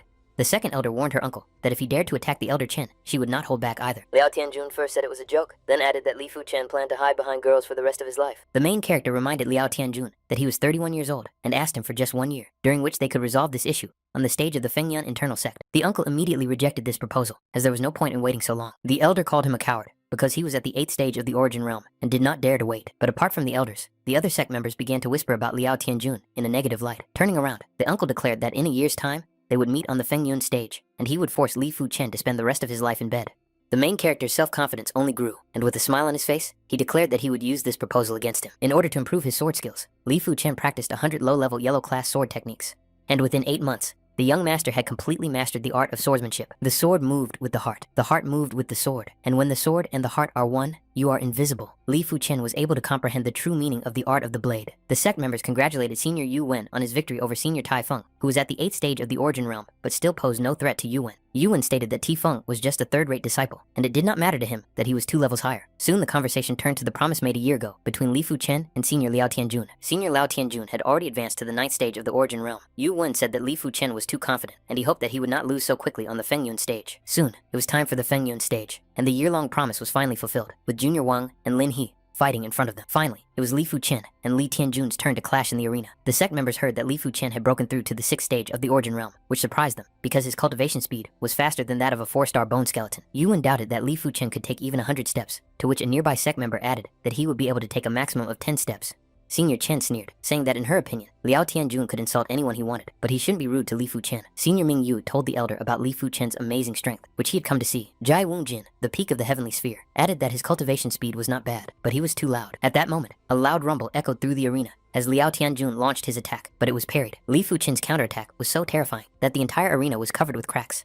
The audience was stunned, no longer believing that anyone was capable of defeating Li Fuchen. Min Yue wanted to know her grandfather's opinion of Li Fuchen. The elder replied that his learning abilities were exceptionally strong. He could even instantly find flaws in his opponent's sword skills. Liao Tianjun was on the verge of defeat. The blade was no longer in his hands, and his body was trembling. Everything happened so quickly that he didn't even understand what had happened. The main character declared that Liao Tianjun was no match for him, and that he still had time to leave the arena. The elder did not want to lose, and he had to resort to his last resort, eating a pill. Ming Yue was surprised that Liao Tianjun took a pure ki enhancement pill. The elder decided not to interfere in the arena, even if the opponent was cheating. He wanted to see how long Li Fuchen could hold out. Liao Tianjun began to glow before their eyes, his sword swings becoming much stronger due to the effect of the enhancement pill. Now his strikes caused the entire arena to crack, and his sword swings reached the heavens. Liao Tianjun called Li Fuchen a coward because he was only capable of dodging, but he had another ace up his sleeve. The elder rushed forward, striking with all his might to finally get the main character. But once again, Li Fuchen dodged and ended up behind Liao Tianjun, preparing to attack him. The main character did not attack, but instead put his blade to his enemy's throat, putting him at a disadvantage. Li Fuchen said that Liao Tianjun had lost, but gritting his teeth, he was still not ready to admit defeat. With a dirty blow, Liao Tianjun sent the main character back, continuing the duel against all the rules. Liao Tianjun immediately rushed forward, and Li Fuchen's inner voice declared that his senior had dared to hurt him. Suddenly, the protagonist's face changed. It no longer resembled Li Fuchen's simple expression. The protagonist lunged forward and immediately cut off the arm of the presumptuous Liao Tianjun. In the next moment, the elder appeared and immediately swung his sword, but Li Fuchen dodged this fierce attack. It was Liao Yuntian, a 2nd stage heavenly realm cultivator and elder of the inner sect. He shouted at Li Fuchen, asking how he dared to cut off his son's left arm. Liao Yuntian stopped when Elder Zhao Wujin appeared in front of him and ordered him to stop. Jai Wun asked Liao Yuntian how he dared to undermine the rules of the Fengyuan stage. But the elder continued to insist, stating that Li Fuchen had cut off his son's arm, and now he could not let him go. Ji Wunjin unleashed his power, and told the elder to try to take the main character away from him. Ji Wenjin said that Liao Wuntian deserved it, and from that moment on, Li Fuchen was promoted to a disciple of the inner sect of Heaven's Pride. The main character thanked the elder, but continued to marvel at the power of the Heavenly Pride sect. After the events of the scene, Li Fuchen went on a mission in which he had to kill 3 opponents. On his way, he wondered how precious the Jade Buddha was. As he continued riding his horse, the main character sensed his enemies and told them to come out. They were several mercenaries of the 9th stage of the origin realm. The main character immediately realized that they were not from the Liao family, but were part of the 3 great families of Cloud Mist City. The senior deacon of the intersect of the Earth Destruction Realm watched Li Fuchen. He noticed that there were many enemies, but they were not at the same level as Li Fuchen. Suddenly, another master in a robe appeared and asked the elder how the Liao family dared to try to kill a disciple of the Heavenly Pride intersect. The old man realized that it was Elder Yao, and he said that it would be better to let him go. Otherwise, the Liao family would not let it go. But Elder Yao did not care about his words, and with one move, he pinned the old man to the ground, killing him. Watching the battle, Elder Yao said that he could only help Li Fuchen this once. The main character continued his mission, and soon he reached the Fei Shui mountain range. Li Fuchen approached the cave and declared that there were no other places left to hide. Inside the cave, the 3 brothers argued about who would go out today. The 3rd brother was supposed to go hunting. However, after a brief argument, the 3rd brother went hunting for food again, taking his trusty spear with him. But as soon as he approached the exit, Li Fuchen was waiting for him and immediately struck him. The 2nd brother rushed to defend his relatives, but he too was killed in a split second with a swing of the blade. The remaining warrior grabbed the Buddha statue and began to run away, but Li Fuchen had already noticed him. The young man had nowhere to run, and soon he took the blow, dropping the statue from his hands. As soon as Li Fuchen picked up the statue, he realized that it was a 3-star secret art of the mystical dragon of secret arts. In addition to the amazing artifact, a lake of century-old milkstone appeared before the main character. After taking off his outer clothing, Li Fuchen decided that training his body here would be more effective than using pills. Relaxing in the water, the main character made waves across the lake and suddenly noticed someone at the bottom. Sitting at the bottom was a girl, Yan Qingwu, from the intersect of Tiansha. She was a disciple of the Proud Heavens. As soon as the girl noticed him, she jumped out of the water and drew her sword. The main character dodged the attack, immediately realizing that this girl was no more than 17 years old, and apparently, this girl was at the 8th stage of the origin of the basics. In addition to all this, Yan Qingwu had a 6-star bone skeleton. Li Fuqian took her hand to take the sword, but accidentally pulled her towards him. Yan Qingwu screamed that she would kill him, creating a strike straight from the heavens that pierced the cave. The girl told Li Fuqian not to leave if he had even a little courage, so that she could kill him. The main character began to run away, grabbing his clothes, realizing that this girl was too strong and his chances of winning were less than half. Li Fuqian continued to retreat when suddenly he noticed Yan Qingwu, who had jumped out of the water already dressed. While the girl was closing the distance, Li Fuqian managed to pull his blade out of the corpse of one of the 3 brothers. Yan Qingwu put the blade behind her back, and it began to radiate a dark power, preparing for a further attack. The main character suddenly turned around and told the girl that if she wanted to fight, he would respond in kind. Yan Qingwu launched a long-range attack, and a dark crescent-shaped slash rushed towards Li Fuqian. Li Fuqian raised his sword and created a barrier of jade power, hoping to defend himself from the slash. Yan Qingwu was surprised. The young master understood the meaning of the sword, which meant he was an inner disciple of the Kang La sect. The main character asked a counter-question. Was Yan Qingwu an inner disciple of the Tian Sha sect? The girl issued an ultimatum. She would spare Li Fuqian's life if he gave up both his eyes. The main character said that she had undressed herself, and he had accidentally seen her, so it had nothing to do with him. Yan Qingwu rushed forward and began attacking again, declaring that the main character was seeking death. The girl swung her sword again, this time with even greater force, determined to kill Li Fuqian. The main character's speed surprised Yan Qingwu, as Li Fuqian was behind her, thanks to his impressive technique. They fought for 3 hours, but still couldn't finish the duel. Yan Qingwu gave another ultimatum. If Li Fuqian blocked her next strike, she would spare him. Her technique turned out to be a secret art that was much more dangerous than all her previous attacks.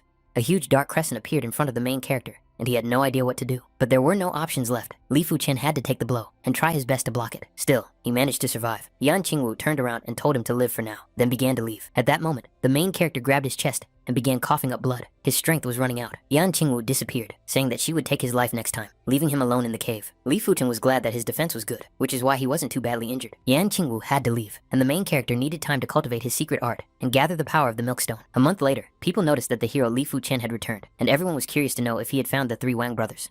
The man wanted to know about the Jade Buddha, which he immediately received after completing his task. The man added that they welcomed the hero Li, and he could stay with the Zhang family to cultivate the secret art. A few days later, the young master Qin Yang and his subordinate broke into the Zhang residence. The elder immediately went out to the young master and asked what business he had with the Zhang family. The subordinate ordered his daughter and a betrothal gift of 100,000 gold coins to be brought to the young master. The man declared that this was a blessing for the young lady, but the young lady already had a lover. The subject raised his sword and called it insolence, saying that no one dared to disobey the Ma family or they would be destroyed. Qin Yang said that the head of the Zhang family intended to detain a member of their Ma family, so he was now being sent away for questioning. Suddenly, the young lady came out and ordered the masters to stop, saying she agreed to go with Qin Yang. The head of the family put out his hand and told his daughter to stop. If Qin Yang dared to touch her, he would fight him. Li Fuqian also appeared. He turned to the young master and asked who had given him the courage to show off his skills. The subject asked a counter question, how he dared to deny the young master Qin Yang, and then rushed into battle. But a single blow was enough to send the insolent subject flying into the nearest wall, leaving Qin Yang in shock. In the next moment, the protagonist struck Qin Yang in the groin with such force that his leg glowed with power. The 2 broken masters decided to retreat, telling Li Fuqian to just wait until they returned with reinforcements. The head of the family told the hero Li that the Ma family had a 2nd stage earth destruction practitioner, thus bringing danger upon himself. But the confident hero was not afraid. If they dared to come, Li Fuqian would show them his power. A week later, this is exactly what happened. A high-level practitioner attacked Li Fuqian, accusing him of what he had done earlier. With a wave of his hand, the sword was knocked out of the experienced master's hands, forcing him to reconsider his intentions. It was already clear to everyone that Ma Taichung also could not cope with the hero, but Li Fuqian decided to finish him off using the pure ki of the Dark Dragon, an otherworldly meteor. A beam of such incredible power and speed quickly reached Ma Taichung, managing to hit his hand. In the next moment, the attack ended, and the experienced master's arm disappeared, confirming Li Fuqian's victory. The main character declared that from that moment on, anyone from the Ma family who dared to set foot in the Zhang residence would be killed without mercy. The master asked Guan Yilong and Yang Duo if they had done anything to Li Fuqian, as he had not yet returned. But Li Tianxia only received the answer that the young master had a normal bone structure. It was a good opportunity to clear his family tree if Li Fuqian died on the mission. Yang Duo added that they just needed to take care of themselves. Be careful not to fall and die while walking. But suddenly, a master passed by them and noticed that they were both in a very good mood. The main character returned, and Li Tianxu was very happy about the return of the glorious hero, unlike the 2 surprise masters. Li Fuqian said that he was not dead yet, and asked the masters if they were disappointed by this. Hearing the aggression in Li Fuqian's words, Guan Yilong asked him not to rush, for they were at the entrance to the sect. Li Fuqian did not care. He used his power and forced the 2 masters to their knees. While Li Tianxi marveled at Li Fuqian's incredible increase in strength, the main character asked what was wrong with humiliating the masters. The leader of the younger generation of the Shen-Tu family appeared, and Shen-Tu Jinming asked the young master what he was doing. Li Tianxu said that it had nothing to do with Shen-Tu, and Li Fuqian advised him to leave if he did not want to be disgraced. The insolent master began to shout, asking Li Fuqian if he really wanted to rebel, and wasn't afraid that the Shen-Tu family would punish the Li family. Raising his hand, the force spread to Shen-Tu Jianmin, and the confident master found himself on his knees. With discontent on his face, the main character said that he had never respected the Shen-Tu family. Under the pressure of the force, Shen-Tu gritted his teeth and said that he wanted Li Fuqian dead. The main character began to beat him, until those watching nearby noticed that his handsome face had turned into a pig's snout. But Jian Liu Hu Huang appeared, saying that the three masters should leave, wait for the right opportunity to take revenge. This time, Ba Jian also began to exert his power. The pressure around him grew stronger, and he asked Li Fu Chen if he knew what his provocation would lead to. The main character only replied that he was the first to provoke him, continuing to compete in strength. Simply from the pressure of the aura, the three masters and everyone around them could not move and felt excruciating pain. The elder ordered everyone to stop immediately, then told the rest to disperse, as there was nothing to linger for. A few days later, the bell began to ring, and the masters began to run to that spot, for it signaled an impending problem. The elder revealed that in 3 months, the secret realm of Bai Chao would open. He would select 10 people from the Kang La sect to participate. Li Fu Chen was delighted with this opportunity, as the secret kingdom of Bai Chao would allow him to quickly break into the realm of earth destruction if he went there. The rules for the initial selection were very simple. You would be considered to have passed if you were able to leave a mark on the stone. The first to pass was the senior Ba Jian, who punched a hole in the stone 2 8/10 of a centimeter wide. Senior Chen was afraid that Junior Li had offended someone he shouldn't have. Next up was Li Fu Chen, who had barely reached the 7th stage of foundation formation. Some even suggested that he leave and not embarrass himself. As soon as he struck, a huge mark remained on the ground, and the hole was 1/10 larger than Ba Jiang's. The sect members were shocked. Li Fu Chen had grasped the meaning of the sword, while only at the 7th stage of the foundation stage. He was even better than the senior sword maniac. After the initial selection, the competition began in the open arena. Whoever won 10 fights in a row would make it into the top 10 of the inner section. After winning another duel, Ba Jian challenged Li Fu Chen to a fight. After so many victories, a smile lit up his face. Li Fu Chen agreed without hesitation and soared into the air, grabbing his sword to get it. Ba Jian thought that 100 moves would be enough to win, but Li Fu Chen was sure that even 1,000 would not be enough. Ba Jian Liu Wu Huang, the sword demon, and Li Fu Chen. This was the most exhilarating battle of the competition. The girl was amazed. Li Fu Chen completely surpassed her. She, Mei Jian Chen Fenghua, was nothing compared to him. But Jian Liu Wu Huang decided to use a special skill to win. Raising his sword, it began to glow with a new color. A huge slash was aimed at Li Fu Chen, but he did not move, causing the sect members to believe in their defeat. 3 swings were enough to completely neutralize Ba Jian's amazing ability. The elder watched the arena intently, finally able to witness the 3-star secret art in Li Fu Chen's hands. The main character brought the blade behind his back, enveloping it with a golden dragon. It was time to end the duel. Even with all his defenses, Ba Jian was unable to protect himself. His blade broke, and his body was covered with wounds. Liu Wu Huang was defeated, and now the sword demon Li Fu Chen would become known by this nickname. Sometime later, Li Fu Chen mastered the 2-star secret art of quick steps. He still had 2 months left, which was enough time to strengthen his combat skills and sword techniques. 3 months later, the events moved to the mountain range of the 4 cities, where 2 beasts were rushing towards him. The main character was riding a griffin, and after landing, the man riding the second beast asked him to wait. But Li Fu Chen could not wait any longer. It was already too late, and he began to move forward, finding himself in the middle of 2 sects. One side was the Quan Dao sect, all of whose followers had gathered, ready for battle. The next sect was the Ling Yin sect, led by an old woman and younger followers.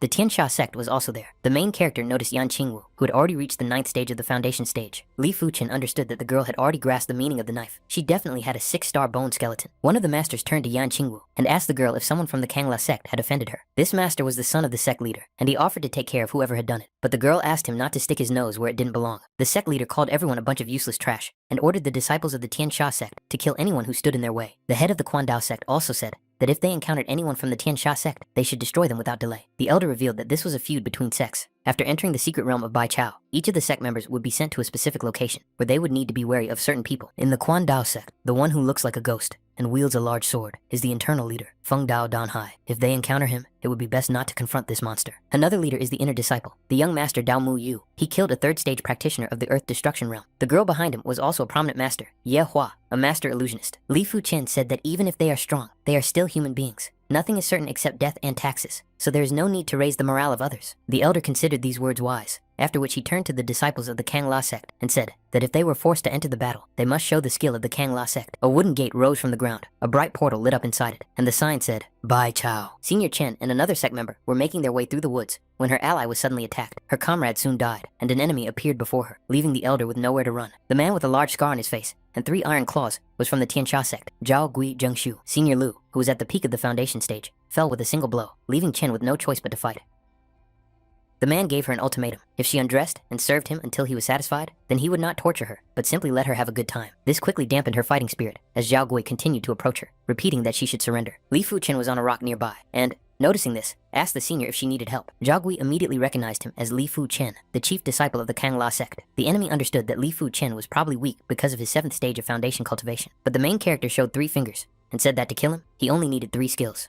Without saying another word, Li Fu Chen rushed into battle, covering himself with a golden aura, and quickly found himself next to the enemy. Surprised by such speed, Zhao Gui tried to quickly apply his Yuming Gui Jiao technique, but his metal claws could not withstand such an onslaught, and broke. Zhao Gui did not understand how it was possible that his enemy understood the meaning of the sword so well. The man summoned a dozen dark spheres, directing them at Li Fu Chen and telling him to die. When they exploded, Zhao Gui decided to run away to find a place to break through to the first stage of the Earth Destruction Sphere. But no matter how hard he tried to escape, Li Fuchen easily caught up with him and ended up in front. Zhao Gui told Li Fuchen to let him go, or he would bring trouble to the Kangla sect. The main character refused to listen to him, and it was time to fulfill the second promised skill. Zhao Gui took out his shield and began to block the attack, but its power knocked him to his knees.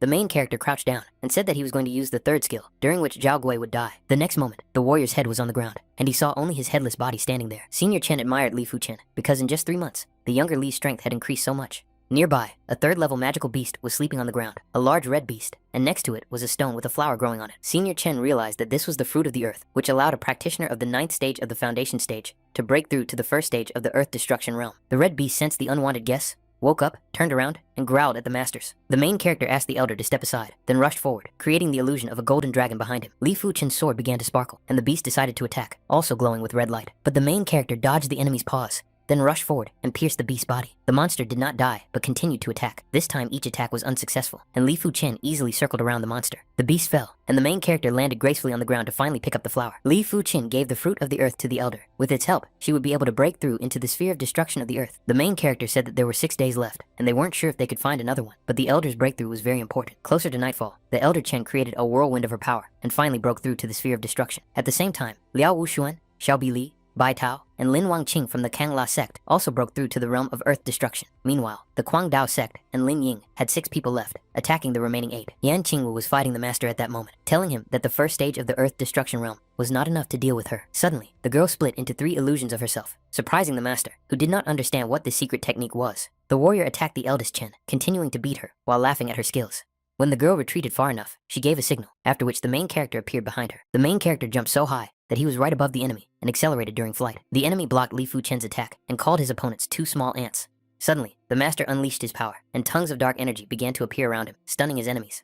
Chen Fei He from the Guangdao sect appeared behind him, not expecting Lin Huang to be wounded by 2 ants. But besides Chen Fei He, 2 masters appeared on the side of Li Fuchen and the elder Chen, who decided to help him. The 2 sides decided to fight for the flower. Li Fuchen had 4 masters on his side, against 2 assassins from the demon sect. A girl appeared on the tree and suggested to the brothers of the Guangdao sect that they join forces with her and deal with the Kangla sect together. The main character quickly realized the abilities of this mysterious girl and told the masters not to look her in the eyes. The bloodthirsty brothers did not dare to believe the girl, and, saying that Li Fuchen was lucky, they decided to leave. Since the Guangdao sect did not want to play with the girl, she climbed down from the tree and asked Li Fuchen to play. Using a mysterious power, the protagonist emitted a powerful sound wave and ordered the girl to leave. The warrior found this ability fascinating and told Li Fuchen that they would meet again. When the girl disappeared, the protagonist's allies were amazed by her terrifying art of illusion. The master suggested that Li Fuchen cultivate the grass of origin and break through to the 8th stage of the origin of the fundamentals. Li Fuchen broke through to the 8th stage of the foundation stage in a short time, but everyone else continued to fight at that time. Meanwhile, Liu Wuhuang faced Feng Dao Duanhai, and even Bai Tao and Lin Wangqing. They had no chance of winning. The 3 masters arrived and told the elder Duan that they were there to help him. But surprisingly, the masked master ordered the warriors to leave, throwing his sword at them. The Tianxia sect was also there, and one of their warriors rushed forward, declaring that the Kangla sect must be destroyed. Li Fuchen's ally noticed Liu Wuhuang, who was being pursued by 7 masters. Wu Huang was bleeding, and his breathing quickened from exhaustion, but finally his face lit up with happiness as he saw his salvation. It was too late. The Tianxia sect master had already caught up with him and was twirling his spear to attack. Li Fuchen managed to rush forward and block the warrior's attack, giving Wu Huang a moment to escape. The sect members were stunned that the elder Li had managed to knock him back. In a fit of rage, he ordered the others to help him and attack together. The main character was not worried. He only said that there were only 7 enemies, and if they wanted to attack them, they would win. Feng Dao Duankai noticed the main character and rushed forward to engage him in a duel. At that moment, Senior Li rushed to the main character's allies, saying that he would deal with the weaklings. Li Fuchen lunged forward, landing right in front of Senior Li and asking him where he was going. The main character threw his sword forward, and the blade began to levitate, cutting down the sect members in its path, leaving only 2 masters. To his surprise, 2 masters remained alive, and Li Fuchen said that he would deal with them soon enough. Because of the main character's arrogance, Senior Li and Duan Hai decided to launch a joint attack. Huge moon blood dragons and 28 strikes from mad demons appeared. Li Fuchen was not nervous. He cried out and released his 15th level mystical skill, Red Fire. Even after blocking the attack, the warriors did not lose their temper. They raised their swords again and rushed forward. An explosion occurred, and in addition to the collision of the attack, a beam from the heavens struck the point of battle. Li Fuchen jumped back and swiftly slit the throats of 2 weaker masters on his way. While the masters clutched their necks, the main character snatched a bag that was filled with something. Soon, reinforcements from the Tianxia sect arrived, and they asked the elder who they were fighting. Duan Hai said it was the sword demon, Li Fuchen. He was already so strong, being at the 8th stage of the foundation stage. No one knew what would happen if he made a breakthrough. Suddenly, Senior Li realized that the deceased had a spatial storage bag with foundation-building herbs. Tianxia began to chase after Li Fuchen's tracks as a group. They couldn't allow him to cultivate the foundation grass. The demonic sect noticed the interesting turn of events and decided to join in subduing the main character. Li Fuchen's group was at the cave. He was sitting inside, and gathering strength while his allies defended him. Senior Chen threw a dozen balls that began to ignite, straight at the sect members. The balls exploded, throwing the cultists away from the cave, and once again, they were unable to break through to Li Fu Chen. 3 of the main disciples attacked, causing the Kangla sect to resort to using a mystical shield for protection. Their defense quickly crumbled, and Senior Li was the first to run into the cave, furiously searching for the main character. Noticing the red sparks, Senior Li suddenly realized that Li Fu Chen had broken through and advised everyone to run. The sect members outside the cave were surprised by the shaking of the mountain and the falling rocks around them. The first to run out of the cave were the 3 main disciples. The masters were completely wounded and barely breathing. When Li Fu Chen came out of the cave, the master who had come out of invisibility appeared behind him. The main character smiled, cut the master's neck, and told them to come whenever they wanted. Li Fu Chen could not go any further and was attacked again. Black and White, 2 devils summoned him. Senior Li was delighted, for the joint attack of the Black and White devils could unleash enormous power. Even this attack was unsuccessful, so he unleashed his power and told the devils to go away. Another master rushed forward and suggested that all members of the sect attack the main character together. The main character counterattacked and killed several masters with the power of Red Jade. The spiritual child of the Lin Ying sect, Mei Xiao Mao, asked Li Fu Chen how he dared to kill a disciple of his sect. The spiritual child did not scare the young master at all. He simply kicked him, weakening his last enemy. Suddenly, Li Fu Chen noticed an illusionist in front of his eyes who asked him if she was beautiful. The main character strained his gaze and threw the girl back, completely dispelling her spell. The girl had to disappear. She had to retreat because his mind was too strong. A smug Li Fu Chen asked his enemies if they were still able to attack him. One sect member rushed forward, deciding that he would kill the people inside the cave first. The main character did not allow this to happen. He swung his sword and killed the sect member from a distance. Even the strongest disciples of the sects decided that they could do nothing and began to flee. Returning to the cave, the girl asked the main character where the enemies were. Since he had returned, she received the answer that everyone had fled. Wu Huang was surprised that Li Fu Chen was really capable of defeating the experts from the 3 major sects on his own. When Li Fu Chen's team came out of the cave, they noticed a dark beam in the middle of the forest. The beam came from Yan Qingwu, who was cultivating and increasing her power, causing a violent reaction around her. Senior Li entered Yan Qingwu's presence and congratulated her on breaking through to the first stage of the Earth Destruction realm. The master nearby realized that Yan Qingwu had a 6-star bone skeleton. She was on the same level as Li Fu Chen. They had to kill them as soon as the chance arose. On their way, Li Fu Chen and his allies found 3 Earth Destruction fruits, and the main character decided to take one of them. After dividing the 3 fruits, Li Fu Chen and the 2 masters began to cultivate, while the other 2 protected them. The youngest Wen was the first to rise, achieving a breakthrough and receiving congratulations from the others.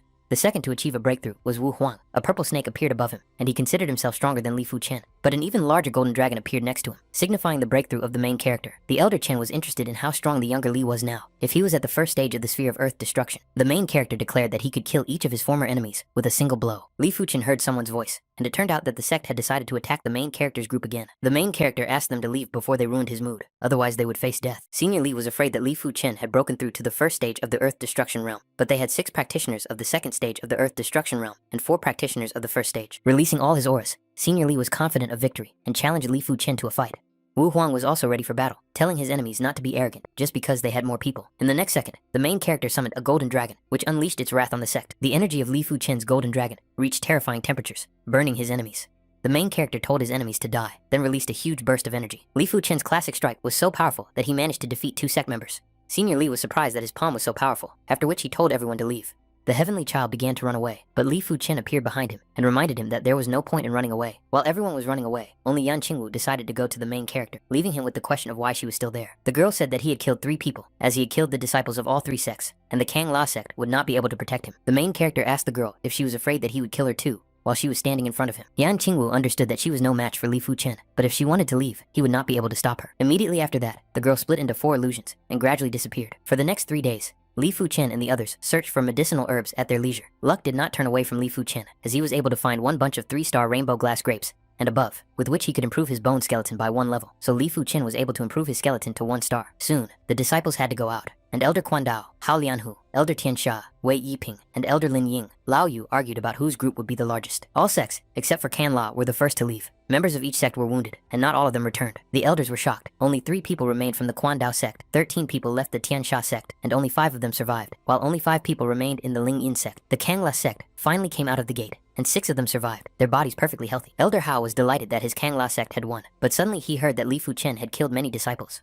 The old man turned to the young master and asked him if it was true, to which the main character asked a counter question, wanting to know if they would have problems because of this. The elder replied that he had never met disciples as strong as Li Fu Chen, and as long as they did not kill them all, the Kang La sect would not have to worry about war. Hao Lianghu, Wei Yiping, and Lao Yu ordered the main character to apply the law of equivalent exchange, because he had killed the sect members and must lose something himself. Elder Hao awakened his power and asked who decided that their disciples could kill the disciples of the Kang La sect, but Kang La could not do the same. The main character was amazed by this incredible energy, realizing the true power of a master of the heavenly sphere. Lao Yu told Zhao Wujin that he would not be able to protect his disciple alone. The main character understood that the elders only respected the strongest. They were just trying to find an excuse to get rid of him. Wei Yiping also turned to Zhao Wujin, asking if he really thought he could block a joint attack from the 3 elders.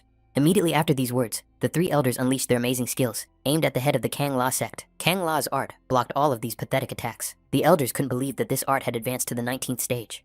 Zhao Wujin declared that if he couldn't protect a single disciple, then he had no right to show his face. After that, the elder unleashed his noble spirit. The elders also released their spirits, and 100 lost ghosts, the fighting spirit of Jade, and the shadows of emptiness rushed into the attack. But once again, Elder Zhao blocked the attack. The Kang La sect members knew that their leader would not last long. Finding himself on the brink, Zhao Wujin allowed the elders to experience the main secret art of the Kang La sect, thousands of returning swords. Wu Jin was shocked by this amazing technique and promised himself that one day he would master this 5-star secret art. Lao Yu was frightened by this technique. She turned back into her original form and said she was joking. Wei Yiping was sure that Zhao Wujin probably had nothing more than a few thousand spirit swords.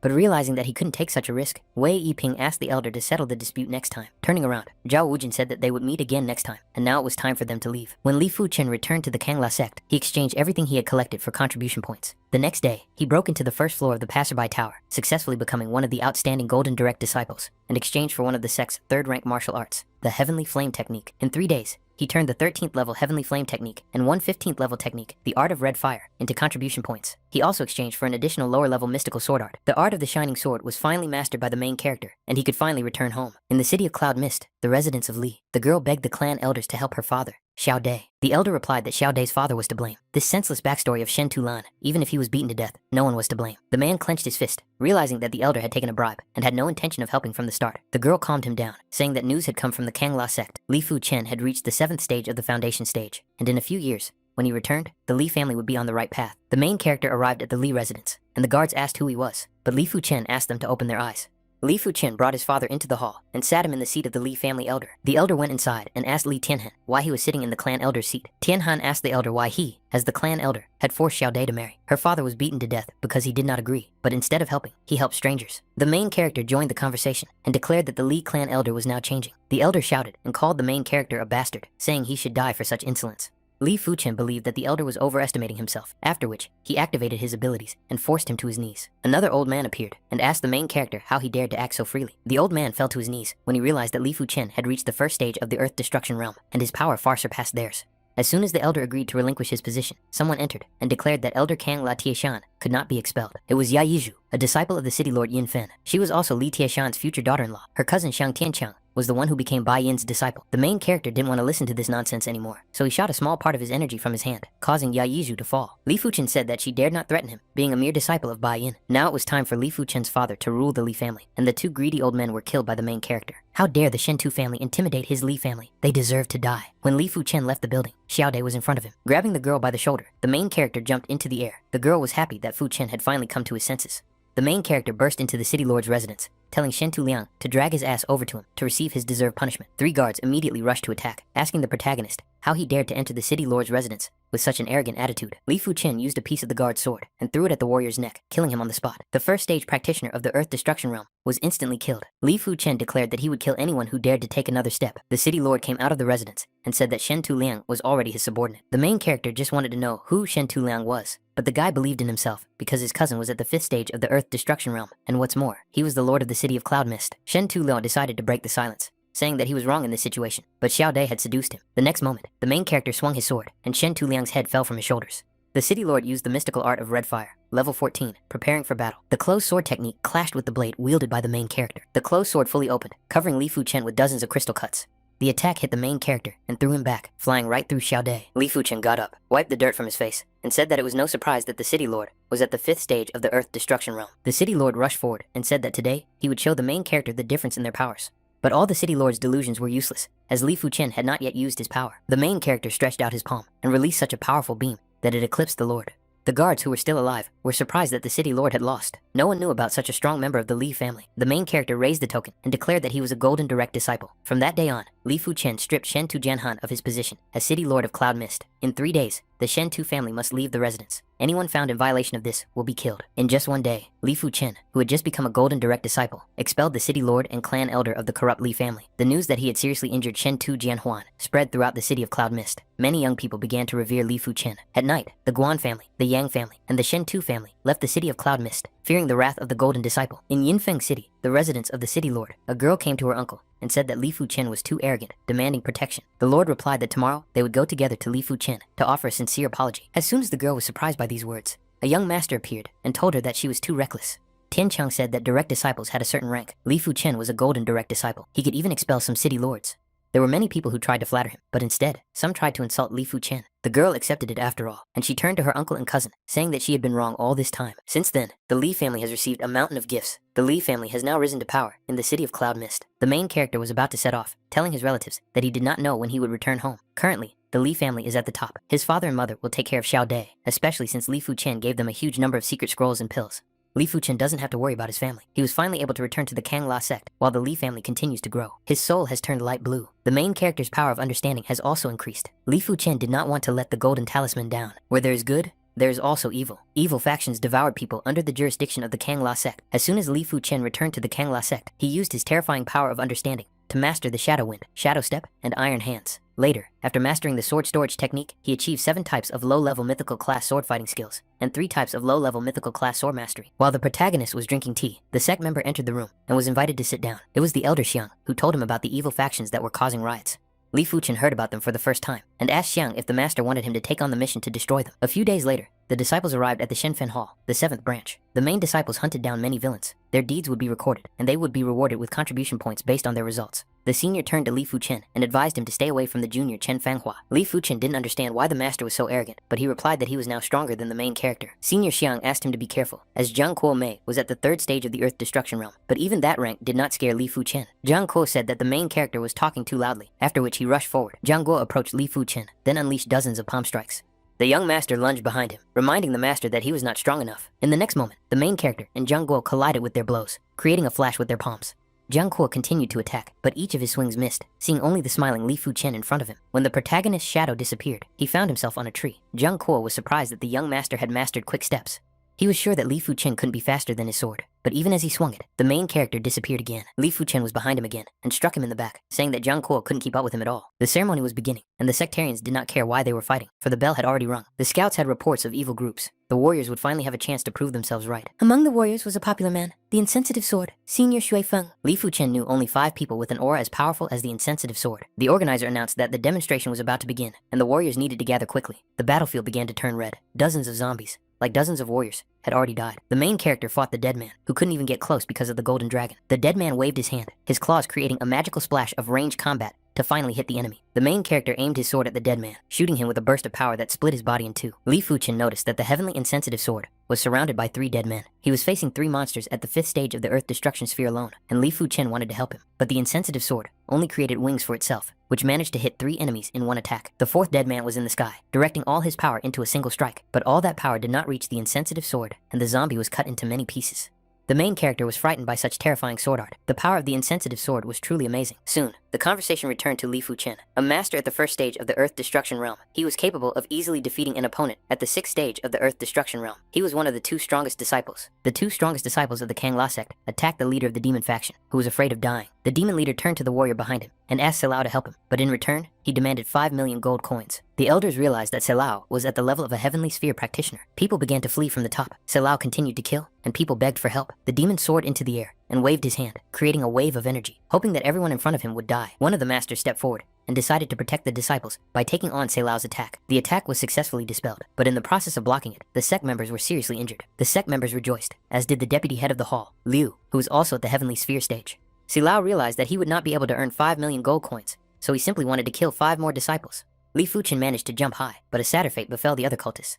The deputy put his hands forward and brought down an attack from the heavens on Selao, but despite his power, the demon continued to wreak havoc.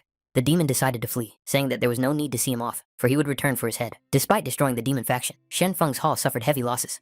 The main character was surprised by the difference between each layer, for it was like heaven and earth. Li Fuchen would have died if the demon had headed straight for him. On the record board, the insensitive sword was in 5th place, having killed 98 enemies. The sword maniac and the tiger sword were in 1st and 3rd place, respectively. Li Fuchen was not very happy with his result, as he was in 148th place, having killed only 4 zombies. The demon commander declared that his 7th division was missing and could not simply be let go. Another monster asked him not to rush, saying that after gathering troops in 3 days, they would destroy the 7th division of the Shen Fen Hall in one fell swoop. The main character decided to rest and cultivate at that moment, almost reaching a breakthrough. His heavenly flame technique reached the 15th level, and his earth destruction sphere reached the 2nd stage. Hearing a strange noise, Li Fuchen assumed that the demons were attacking them again. The elders returned to the division, warning that the demons were approaching, that individual units could not hold them back, and that all units should retreat to the 6th division. There were 5 enemies of the heavenly sphere against them, but there were only 3 in the unit. The elders ordered the soldiers not to be distracted. They had to break through to escape to safety. The main character slowed down, and Senior Xiang wondered why Li Fuchen had done so. The truth was that they looked too young, and the demons could easily guess that they were the main disciples. Therefore, the best solution was to keep their distance. The demon appeared in front of the groups of disciples, slowly raising his hand toward the first group. The demon's shot created a dark beam that instantly killed the horses and disciples. The next beam hit close to the core disciples, killing the elders right in front of them. The demon noticed the 3 survivors and said mockingly that 3 fish had slipped through the net. Realizing that he had found the main golden disciples, the demon immediately attacked with his senseless sword. The young master threw explosives at the demon to escape him, covering him with a wave. Turning back, Li Fuchen continued to run on his horse. Fortunately, the insensitive sword distracted the enemy. At this time, the demons had already managed to reach the deputy head of the Hong Hall and kill him. The demon grinned and decided to see how many times Li Fuchen could dodge his palms. In the next moment, the enemy was close to the main character, his palm getting closer and closer to Li Fuchen's face. The young master did not have enough speed to dodge in any way, and he had to take the blow. The main character was pinned to the stone, and as the demon swung again, Li Fuchen thought he would die there. The demon said that a simple 1-star skeleton had the opportunity to die at the hands of a practitioner of the heavenly sphere. But the demon did not kill Li Fuchen. He had to put up a shield, because he was being attacked from a distance. The 6th division managed to arrive in time to help, and the warriors immediately began to exterminate the demons. The number of demons increased several times over, and Li Fuchen realized that he had to run. But the young master no longer had the strength to flee. Falling to the ground, the main character thought that this was the end.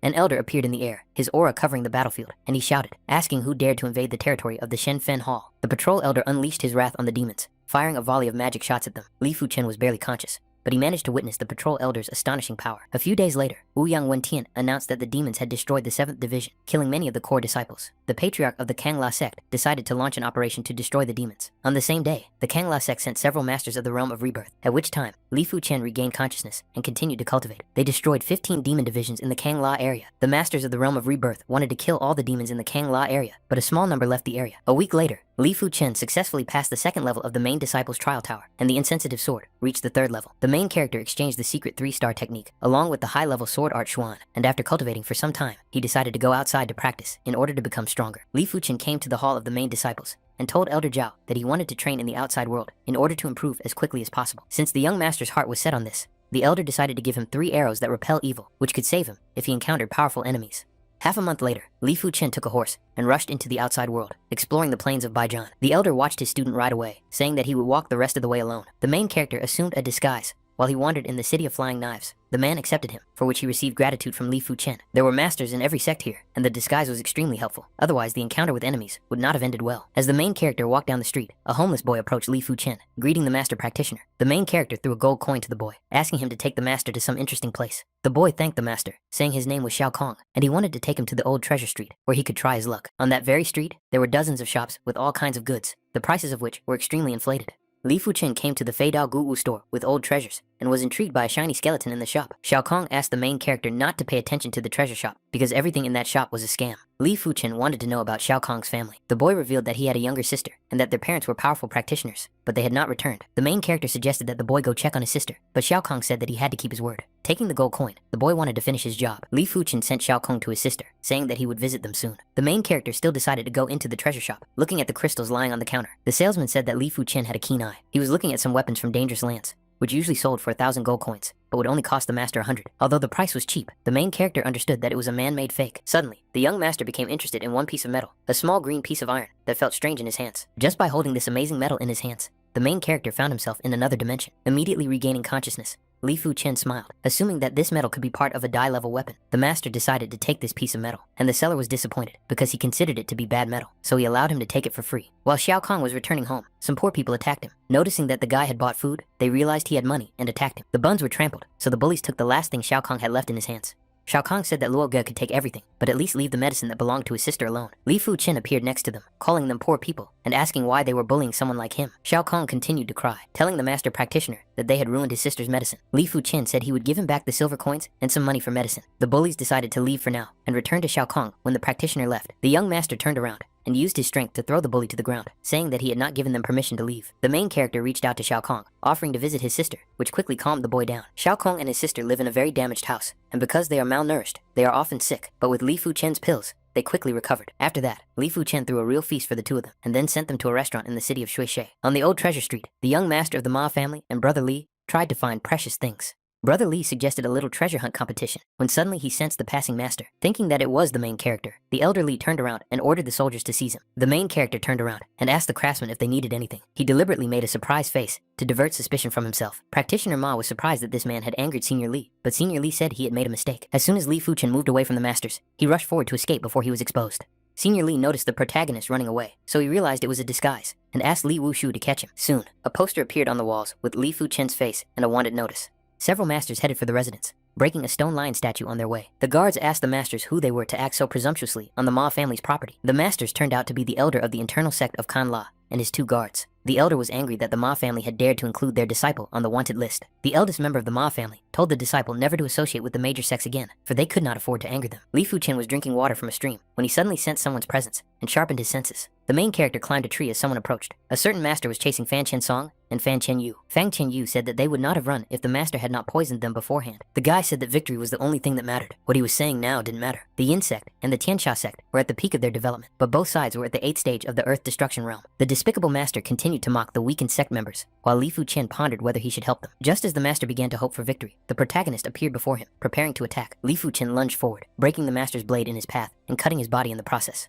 The disciples of the Wu Yu sect approached the protagonist, thanking him for saving them. Li Fu Chen introduced himself, revealing that he was from the Kang La sect, after which he offered the sect members help with the poison. After curing the sect members of the poison, Chen Yu asked Senior Chen where he planned to go next. The main character admitted that he had no plan. He was just training here. Chen Yu revealed that they had a piece of a map to the tomb of the rebirth practitioner and invited Li Fu Chen to join them in their treasure hunt. The map was divided into 4 parts, which were in the hands of the disciples of the Quan Dao sect, the Changchun sect, the Wu Yu sect, and the Di Ho sect. The 4 sects would meet in a week in the city of Mi Wu and put the map together, then head to the tomb. Li Fu Chen was intrigued by the proposal and gladly accepted the invitation. When they arrived in Mi Wu city, Chen Song and Chen Yu entered the room, bringing Li Fu Chen with them. The master of the Dai Ho sect, Song Qinghe, told Song that she had brought in an outsider, which seemed unfair. The girl told Sun Qinghe that the rule was that they could not bring practitioners from the heavenly realm, but no one said that they could not bring people from outside the sect. Sun Qinghe considered this a joke, as Li Fu Chen was only at the 2nd stage of the Earth Destruction realm and could die in the tomb. Kun Chongshan from the Quan Dao sect was surprised that Sun Qing he would go into the tomb alone. Xianyu said that the people of the Changchu sect were so slow, and immediately after these words, someone opened the doors. Wei Shan, her from the Changchun sect, and Su Mu Yu. The girl was considered the #1 beauty of the Changchun sect. Li Fu Chen tensed up because Su Mu Yu possessed a 6-star bone skeleton. Sun Qinghe turned to Su Mu Yu and greeted her, but the girl ignored him. Song Qinghe gritted his teeth and suggested they begin, since everyone was already there, but Kun Chongshan asked him to wait.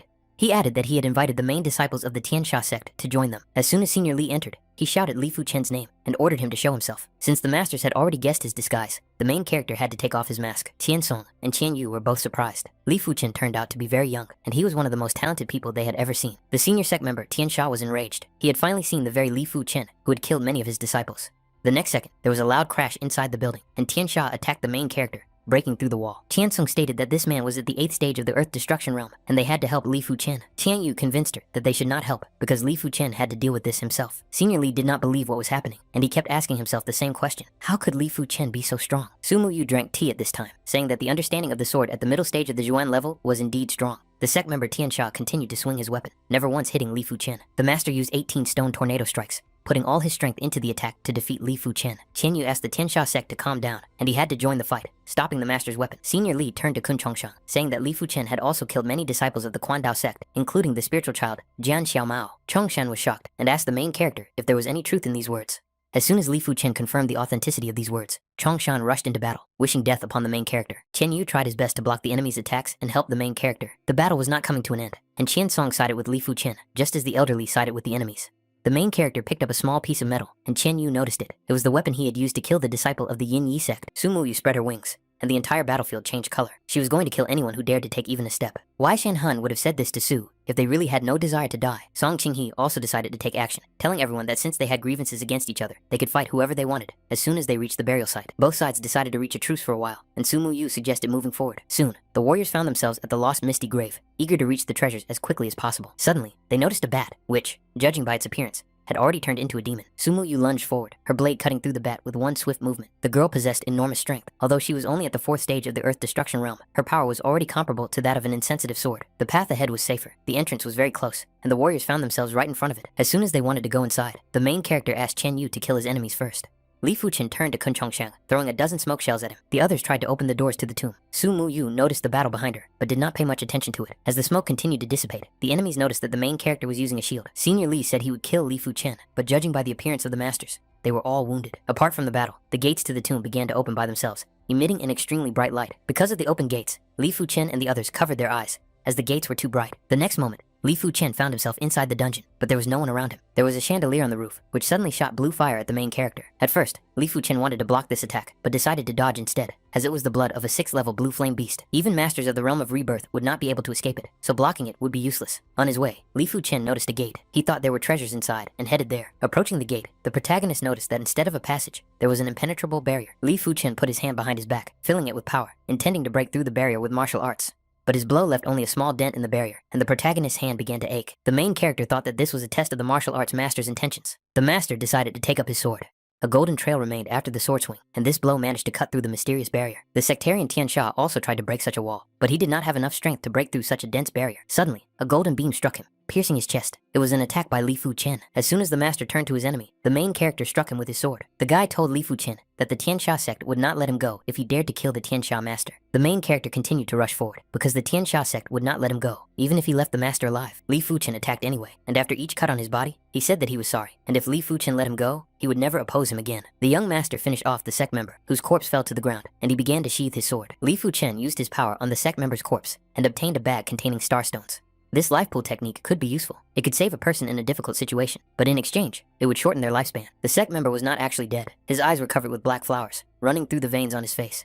Li Fuchen first met Fan Qianyu, and the two continued to explore together. Later, he encountered some familiar enemies, Li Wuxue and Kun Chongshan. Li Wuxu decided to attack Fan Qianyu, and the confident Kun Chongshan said that 10 blows would be enough for him to win. The protagonist used a light step and shadow wind absorption to easily dodge the attack. Kun Chongshan continued to attack, saying that he would not be able to dodge all 10 of his blows. The main character was surprised by such confidence in 10 strikes. Kun Chongshan used the inevitable net style and delivered numerous strikes. The young master smiled and stretched his arm forward, shooting an arrow that repelled evil. The golden arrow pierced Kun Chongshan's chest, causing him to spit blood from his mouth. Kun Chongshan waved his arms and unleashed more power, throwing the main character away from him. Qian Yu attacked from behind, and Kun Chongshan had to turn his attention to another enemy. Li Fuchen realized that now was his chance, and with a wave of his hand, the master threw a piece of metal. Kun Chong put up his shield to defend himself, but it didn't help. The piece pierced straight into his body. The master immediately swung his spear to knock his opponents away and get back into the rhythm of the battle. Li Fuchen fired another arrow to protect himself from evil, which Kun Chong was unable to dodge. The enemy used a bloody strike, surrounding himself with a dense wave of power, which forced the main character to jump back. As soon as the beam disappeared, Li Fuchen shot another arrow, this time aiming it at Kun Chong's head. Fan Qianyu saw a chance to attack, approached the enemy, and swung his stick at the arrow. Senior Li began to run, realizing that escape was now the wiser option. Fan Qianyu rushed forward, asking Li Fuchen and Chen Song to recover while he caught up with the enemy. But soon the young master returned, his pursuit unsuccessful. But during that time, the masters had recovered. Li Fuchen asked Chen Yu to recover, after which they could go in search of treasure. At this time, the other masters were in the inheritance hall, trying to catch the levitating balls. Noticing this, Qian Yu couldn't believe his eyes. Before them was the mythical technique of inheriting the balls. While everyone was trying to catch the balls, Li Fuchen was looking for spheres that would be beneficial to him. The main character noticed a golden ball that was different from the others. It looked as if it had reached the rank of emperor. The masters were slower than Li Fuchen, but they were closer to their chosen spheres. The better the inheritance, the more difficult the chase became. When the warriors finally caught their inheritance, a powerful technique entered their minds and temporarily disabled the masters. Since the main character couldn't catch the sphere, he decided to use techniques to attract it. Surprisingly, it worked, and the golden sphere approached him and pierced Li Fuchen's forehead. The main character received a fragment of the secret 6-star sword technique. To turn his own body into a weapon, he needed to consolidate the weapon marks on his body. Once the marks are complete, the master will obtain a sword body. He will not need swords. His own body will be like a sword, condensing black iron marks to obtain a black iron sword body. The main character noticed that this was only a fragment, but it was already a 6-star technique, which was actually a secret strengthening technique. Knowing this technique also knocked Li Fuchen out, and when he woke up, everyone around him was cheering. Su Mu Yu had a 6-star secret technique and understood that Li Fuchen had also gained such power, but no one should know about it. Suddenly, the warriors who had been killed by the dungeon or by Li Fu Chen's hands entered the hall. The bodies of these masters were possessed by an evil spirit. Large marks appeared on their faces, and their behavior changed dramatically. Sun Qinghe rushed forward, hoping to remove the evil spirit from his younger brother Gao's body. Using the growth on his body in the form of a tail, the evil spirit threw Sun Qinghe against the wall. After the 6th level demonic beasts die, demonic spirits emerge from their corpses. They can take control of the body of a weakened practitioner, turning them into freaks that are neither human nor beast, creatures in between that hate everything. Wei Shanhe said that demonic spirits are already strong before death, but after rebirth, they use other practitioners to become even stronger. Sumu Ix rushed into battle, and the lizard-like demon collided with her, knocking away the girl's scythe. Li Wushu's body was possessed by a mosquito demon, which flew into the air to attack. Li Fu Chen realized the impending danger and told the masters to quickly run back to the temple. Song Qinghe was wounded and had difficulty moving, and because of his slowness, the demon was able to catch up with the master. Having lost one master, the other warriors ran forward without looking back as the demons approached. Li Fuchen decided to try to delay the enemies by shooting another arrow against evil. The tiger-shaped demon was not particularly harmed by the arrow. Roaring, the monster pulled the arrow out of its chest and continued running. The masters found a stone door, behind which they decided to barricade themselves. Li Fu Chen stood up first and waited for everyone to go inside. Before entering the room, the main character waved his hand, throwing a dozen poisonous pills. Since the demons were slowed down and the stone door could hold for a while, it was worth acting accordingly and cultivating while there was still time. The 5 masters began to cultivate, enveloping themselves in the burning flames of their powers. The main character was able to break through to the 3rd layer of the Earth Destruction Realm, becoming the first to reach the highest power. Sumu Yu was surprised that he had broken through. Now Li Fu Chen would be able to deal with the demonic spirit alone. Realizing that he had broken through too quickly, Li Fu Chen decided to spend the extra time meditating on the 3-star secret technique. 3 days later, Sumu Yu announced that she had mastered the 1st layer of the Heaven and Earth Evergreen secret technique. The demons were still waiting for the masters and continued to bang on the door, pushing it to its limits. The main character said he had an idea, something that could kill several or even all of them at once. Soon, the demons broke through. The monster said mockingly that now they would not be able to hide. Li Fu Chen had already prepared his plan with the other masters, giving his signal when he saw the demons. The blood of the 6th level blue flame beast covered the room completely, burning the beasts. Some demons managed to jump out of the flames, seeing through the cultivator's plan. Sumu Yu rushed forward, saying that she would take on Li Wushui, while Li Fu Chen would kill the 2nd demon. The enemies clashed, but Sumu Yu's scythe was not very effective against the demon's strong claws. Now Li Wushu possessed a more terrifying technique, turning his hand into a kind of drill. After sustaining minor injuries, Sumu Yu admitted that Li Wushu had become quite strong by absorbing Song Qing's blood. The tiger laughed at this, saying that Li Fu Chen would not defeat him even with his treasures. Qian Yu called Qian Song to attack the tiger together and help the main character defeat him. But Qian Yu was attacked from behind, his younger sister stabbing her brother in the back with a knife. Li Fu Chen immediately understood what was going on. Even though they burned the demon's body, it escaped and possessed the girl's weak body. Another master began to attack Li Fu Chen, and Wei Shan, he was also captured by the demon. The masters wanted to escape, but a black void appeared at the exit, repelling anyone who dared to touch it. When the monsters noticed this, they immediately fell to their knees and called the gate their master. Suddenly, a tall figure in a cloak emerged from the gate. The stranger was so bright that he practically radiated light. Sumu Yu and Li Fu Chen quickly realized that this could be the spirit of a powerful practitioner. The spirit appeared behind the warriors, saying that many years had passed since anyone had finally found his tomb. The tiger said that they could finally leave this tomb and find glory in new bodies. Li Wushua revealed that the master had been killed by many powerful practitioners, and the spirit had been locked in this tomb. The spirit turned to the 2 demons that had taken possession of the bodies of Qian Song and Wei Shan He, telling the demons to leave the masters. After that, the master personally went to the girl's body to test her strength. After taking possession of the body, the spirit was extremely disappointed, as Chen Song had a 4-star skeleton and a weak soul. The next one was Wei Shan He. Li Fu Chen was surprised, because it was the first time he had seen a spirit choose a body for itself. Li Fu Chen wanted to leave, but neither he nor Sumu Yu could move, their bodies shaking with every attempt to move. The monster possessed Qian Yu, surprised to find that he had a 5-star bone skeleton with a fairly good soul. It would not be difficult for him to regain his strength, but the spirit decided not to stop there, for there were 2 more masters before him who surpassed Qian Yu's skill. Li Fu Chen didn't know what to do. If the spirit took his body, it would be worse than death. When the spirit entered Sumu Yu, the girl was able to fight back, and the spirit was surprised by the strength of her skeletal frame and spirit. The spirit managed to completely absorb Sumu Yu's body, saying that she could have suppressed it if the spirit had not reached Dou Lin, but his gaze fell on Li Fu Chen, who seemed stronger than her. The spirit decided not to think too long, quickly moving its consciousness into the body of the main character. Once inside, he saw a huge cloud in front of him. The spirit did not understand what level his soul was at, and whether it could be considered a human soul. The main character held a blade in his hands and jumped out of the cloud, attacking the spirit to knock it out of his body. The spirit fired a small burst of power, killing Li Fu Chen, but it was only an illusion. Surrounded by many illusions, the spirit decided to wave its hand and kill them all. But lowering his guard, the spirit missed the real Li Fu Chen, who had already thrust his sword into the spirit. The creature was flattered. The master could indeed harm it. Li Fu Chen's spirit power was incredible. Realizing that Li Fu Chen's potential was incredible, the spirit decided to take complete control of his body, creating a layer of armor for protection. The spirit approached the cloud of his soul, raising its palm to suck out his consciousness. But Li Fu Chen's soul was able to throw the spirit back, causing part of its hand to evaporate. The master was still confident, rejoicing that this soul might be a secret treasure of the heavenly sphere. Suddenly, the protagonist's soul began to emit a bright light that immobilized the spirit. The amazing master could not understand what had happened to him. A voice declared that such an insignificant ant as he dared to enter the body of the one he had chosen, considering it a reckless act. The same voice declared that the spirit had no right to know of its existence, radiating more and more power with each passing second. The spirit of an incredibly powerful cultivator was easily killed by an unidentified deity in Li Fu Chen's body. The main character came to his senses, not understanding what had happened, but feeling that his soul had become even stronger. The demons noticed the movements of the body and congratulated their master, but Li Fu Chen revealed the truth that their master was dead. The enemies couldn't believe it, and in a fit of rage, they attacked the main character. The technique of 9 spinning swords easily blocked the demons' attacks, creating a golden shield around the hero. The demons couldn't believe such power. The young master had not only blocked the attacks, but also repelled them. In the next moment, the main character swung his sword and killed the tiger with a scorching red jade strike. The spirit escaped from the cultivator's body, but Li Fu Chen killed it with his spinning sword technique. The demon Li Wuxue called Li Fu Chen a monster as he watched his ally being killed with ease. The enemy tried to escape, but his attempts were futile. The main character caught up with and killed the demon in one fell swoop. After killing the demon, its soul tried to escape, but Li Fu Chen also killed it with a long-range attack. Soon, the main character returned to the others, and they could hardly believe that it was really him. Tiansong said that while everything was fine, they should leave this tomb, because this place was too strange.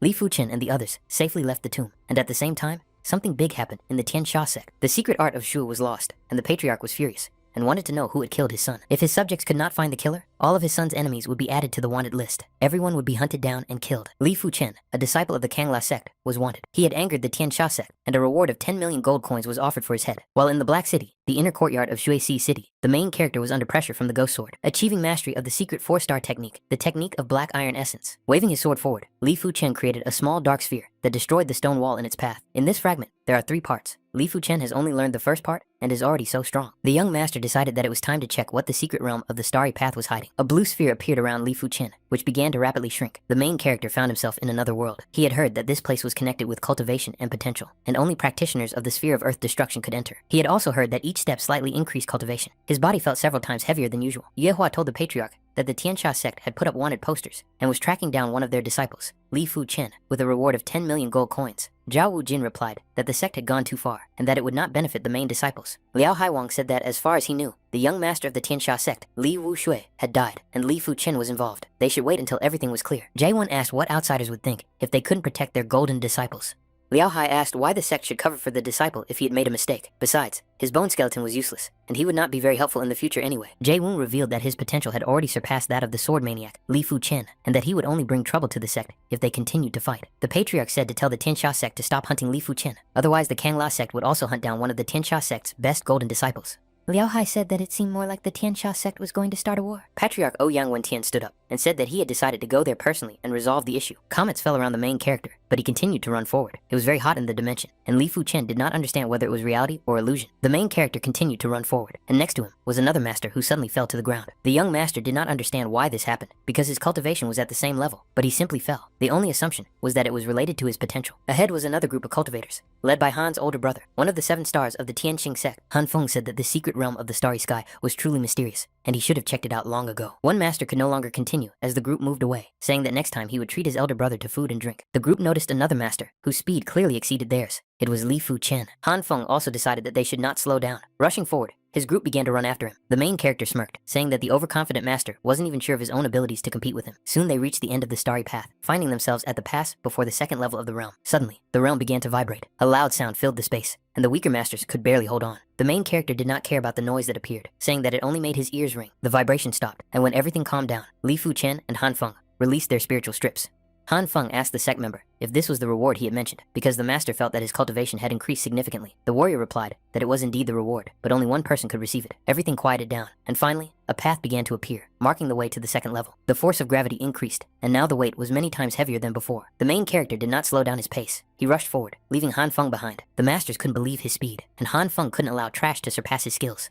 Leaving his allies behind, the avid master also rushed forward, hoping to catch up with Li Fu Chen. Han's older brother could still run so fast. He managed to get close to Li Fu Chen and maintain the lead. Han Feng's allies were not fast enough to catch up, so they began to slow down, discussing Li Fu Chen and his tricks in their final steps. Soon, Han Feng and Li Fu Chen disappeared in a cloud of dust, raised by the speeds the 2 warriors had developed in the heat of competition. 15 miles had already passed, and Han Feng was sure that he had overtaken the main character and left him behind, but suddenly he saw a shadow. Li Fuchen was still nearby, and although such running had exhausted the master, Han Feng was still able to maintain his lead. The main character called the self-confident master slow, after which he accelerated significantly. Using his light step ability, Li Fuchen increased the gap between him and Han Feng even more. The master's face changed. He was extremely angry that he could not defeat Li Fuchen, but he was sure that this was not the end. On the second level of the secret realm of the Star Path, there was also an illusion of an iron statue, which Li Fuchen found first. The young man declared that this illusion was very interesting. After it disappeared, a monument with a name appeared in front of him. It listed the rankings of all the best 6 and 5-star bone skeletons. First was the mark left by the Sword Maniac, the Sword Tiger, and the Insensitive Sword. Looking at the leaderboard, the main character noticed that a brush had appeared in front of him. Taking it in his hands, Li Fuchen left a mark on the board, using golden ink. Han Feng soon reached the table, but the illusion was too strong for him, and it took him half an hour to escape. The master immediately wanted to find Li Fuchen's mark, and when he found it, the shock overwhelmed the young man. This mark was similar to the potential of a king. The patriarch of the Kangla sect, Ouyang Wentian, told Li Xuetian to immediately stop hunting Li Fuchen, and he would pretend that nothing had happened. Li Xuetian replied that he had killed his son, Li Wushui. Li Fuchen must pay for his deeds, and Ouyang Wentian had better not stop him. Ouyang asked the patriarch of the Tiansha sect if he had seen Li Fuchen kill Li Wushui. Li Xuetian replied that there was no need to worry. He would not kill the main character right away. After returning Li Fuchen to the Tiansha sect, he would interrogate him personally. Ouyang declared that Li Fuchen would be killed if he entered the Tiansha sect. His words were nonsense, and Li Xuetian had to recall the order of hunters. Otherwise, he would make sure that the golden disciples of the Tiansha sect could not leave again. The patriarch asked Ouyang if he really intended to go against him, for he knew what it was like to lose a son. Ouyang Wentian asked why the patriarch had allowed his son to leave if he already knew his fate. Summoning the mighty devil Asura, Li Xuetian said that many years had passed since their last battle. Now they could see if Ouyang had become stronger. Wen Tian was calm, raising only one hand. He summoned thousands of returning swords behind him. Asura struck, and a multitude of swords flew into his hand, creating such a large sound wave that it lifted everything into the air. The wave hit the sect's walls, turning the training ground into chaos for the disciples due to the collapse of stones.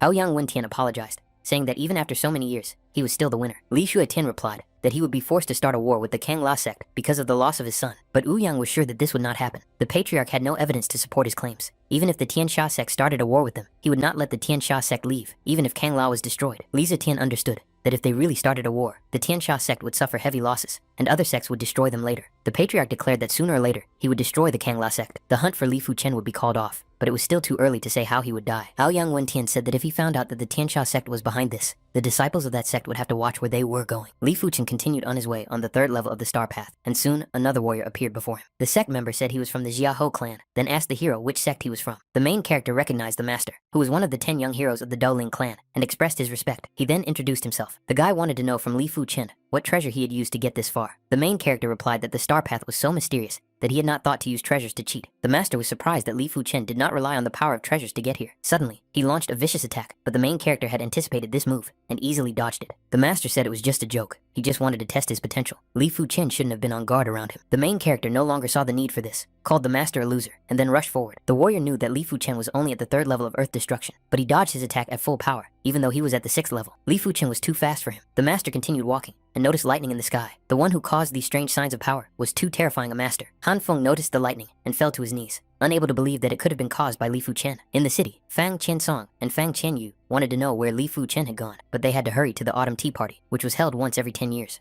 Qiansong suggested leaving a letter for Li Fuchen, hoping he might be able to join them. The master suggested that Li Fuchen might have reached the 4th level, but no one had ever reached that level in one go before. Using the power of the secret realm of the Star Path, Li Fuchen broke through to the 5th layer of the sphere of earth destruction in one go, and finally, step by step, he reached the 5th level. The gravity became much stronger with each level, and at the end of the 4th trial, Li Fuchen awaited his test. His own embodiment began to appear before him, the same appearance, only with modified eyes. Li Fuchen had to fight himself. The main character tried to attack the copy, but his attacks were completely copied. Enraged, Li Fuchen shot a beam of his power at the pathetic copy, killing it instantly. A monument appeared, marking the end of the trial. Now, Li Fuchen had to leave his mark. Only people who had come all this way could leave their names here. Not many people had left their names on the 4th monument, let alone the 5th. When he reached the monument, Li Fuchen noticed that there was not a single name mark on it. The secret realm was in chaos, indicating that a certain master had managed to reach the 5th level. The main character returned, as moving through the 6th level was too difficult, almost impossible for him. There was a note on the gate written by Qian Song, inviting Li Fuchen to an autumn tea party. The main character decided to attend the event, surprised by how many experts there were in the area. Qian Yu noticed Li Fuchen and said that there would be an arena and prizes for participants at this tea party. A master nearby told the main character that the Tiansha sect had been hunting him, but they had ended the hunt before it even began. But, in addition to this, there were some golden disciples from the Tiansha sect here, and one of them was ranked 101st on the list of stars. Xiao Mo. The main character noticed that master, realizing that Xiao Mo must be stronger than the insensitive sword, Shui Feng. Xiao Mo also noticed Li Fu Chen, realizing that the information was incorrect. Li Fu Chen was at the 2nd level of earth destruction, but now he was at the 5th. At that moment, there was a duel in the arena. The warrior struck a blow to finish off his enemy, but a flower appeared in place of the sword. It was Qin Keishu. She saved the master, saying that they were no longer connected to each other, and that tea drinking prohibited killing. Qian Yu revealed that Qin Keishu, ranked 88th on the list of stars,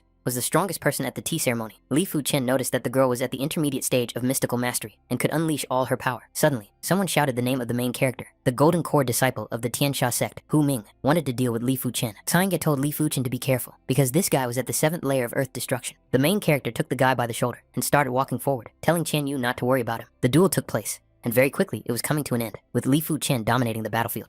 Qin Keishu could only marvel at how the main character held back against someone 2 levels above him, and he always attacked his opponent's weak points.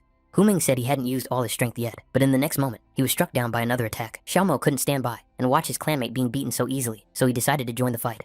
But Qin Keishu stopped him, saying that they were both on the list of stars, so they shouldn't fight. Xiao Mo said that the main character was lucky this time, but next time, he wouldn't be able to hide behind a woman. Li Fu Chen said mockingly that Xiao Mo should be happy, because he had kept his position on the star list. The warrior told Chen Song and Chen Yu that they shouldn't hang out with Li Fu Chen, because he would only bring trouble. But the brother and sister believed in him. Another master rushed into battle. He was not on the star list, but he wanted to shut Li Fu Chen up. The master said that the warrior who entered the fight was the Golden Core disciple of the Chang Dao sect. The master was surprised when the warrior, on whom he had pinned all his hopes, fell beside him. Next, the best disciple of the sword sect, Yun Shi, attacked the main character, but he was also easily defeated. The devilish whip of the demon Tang Shiqi. She is the sworn enemy of Qin Keishu. She was on the list of stars and wanted revenge.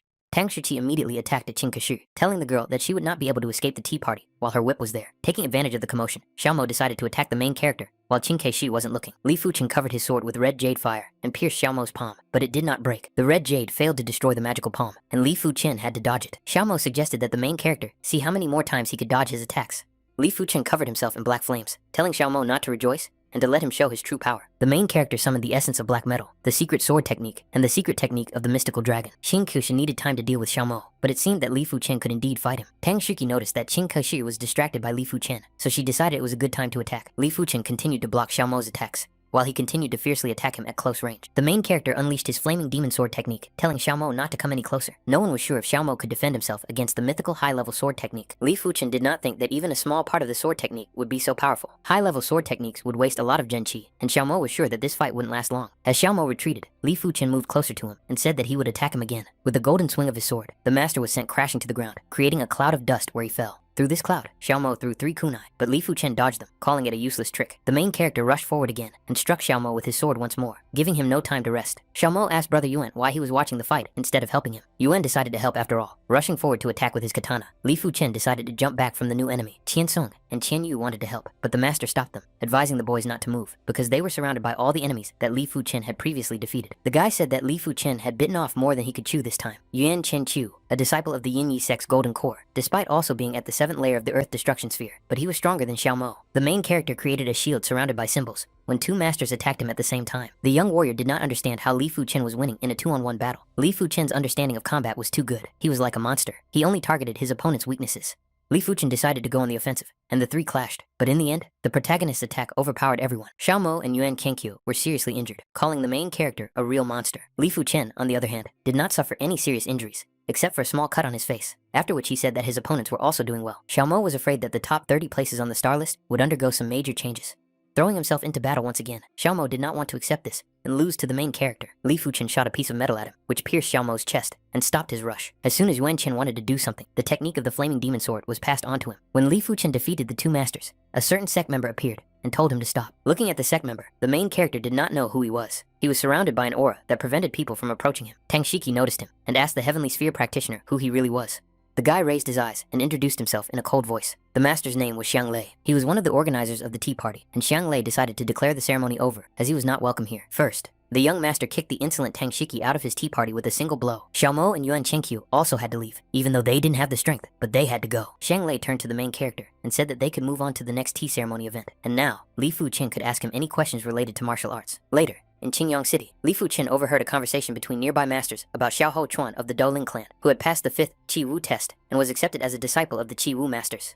The main character wondered if the dueling clan was probably related to Xiahou Shi from the secret kingdom of the Milky Way. The main character approached these masters and asked who the Chi-Wu martial arts masters were. The guy said that the Chi-Wu masters were 8 extremely powerful martial arts masters who lived in seclusion in the Chi-Wu region, and they were among the top 20 on the continent. By becoming their disciples, they could make their lives in the world of martial arts easier, and it could even be said that they had found a powerful patron they could rely on, even though their power diminished as soon as they left the Chi-Wu region. Once a disciple of Master Chi-Wu was killed by a practitioner of the realm of rebirth, but the master came out and killed him with ease. It is said that the Chi-Wu realm has a total of 8 gates and 8 tests, and the master will have a chance to become a disciple if he passes at least 1 gate. No more than 10 people have been able to pass through 5 gates, and only 3 people have passed through 6 gates. The main character decided that this realm was worth a visit, when suddenly someone outside called Chen Yuanhu to battle. The master got up, while Li Fu Chen noticed that this guy was also from the Kangla sect. He was the one who was called the Insensitive Sword, the Tiger Sword, Senior Chen. The guy told He Lianbao that he had already lost to him last year, so why did he show up again, only to suffer another defeat? Soon, the two masters clashed, as He Lianbao had insisted on a duel for a long time. Li Fu Chen watched this duel, noting that they were both at the 9th layer of the Earth Destruction Realm, and their powers were almost equal. He Lianbao summoned the Raging Dragon Slash, and Chen Yuanhu counterattacked with the Elemental Tiger Strike. The collision of such powerful attacks practically created a crater around the battlefield, filling everything with bright light in the process.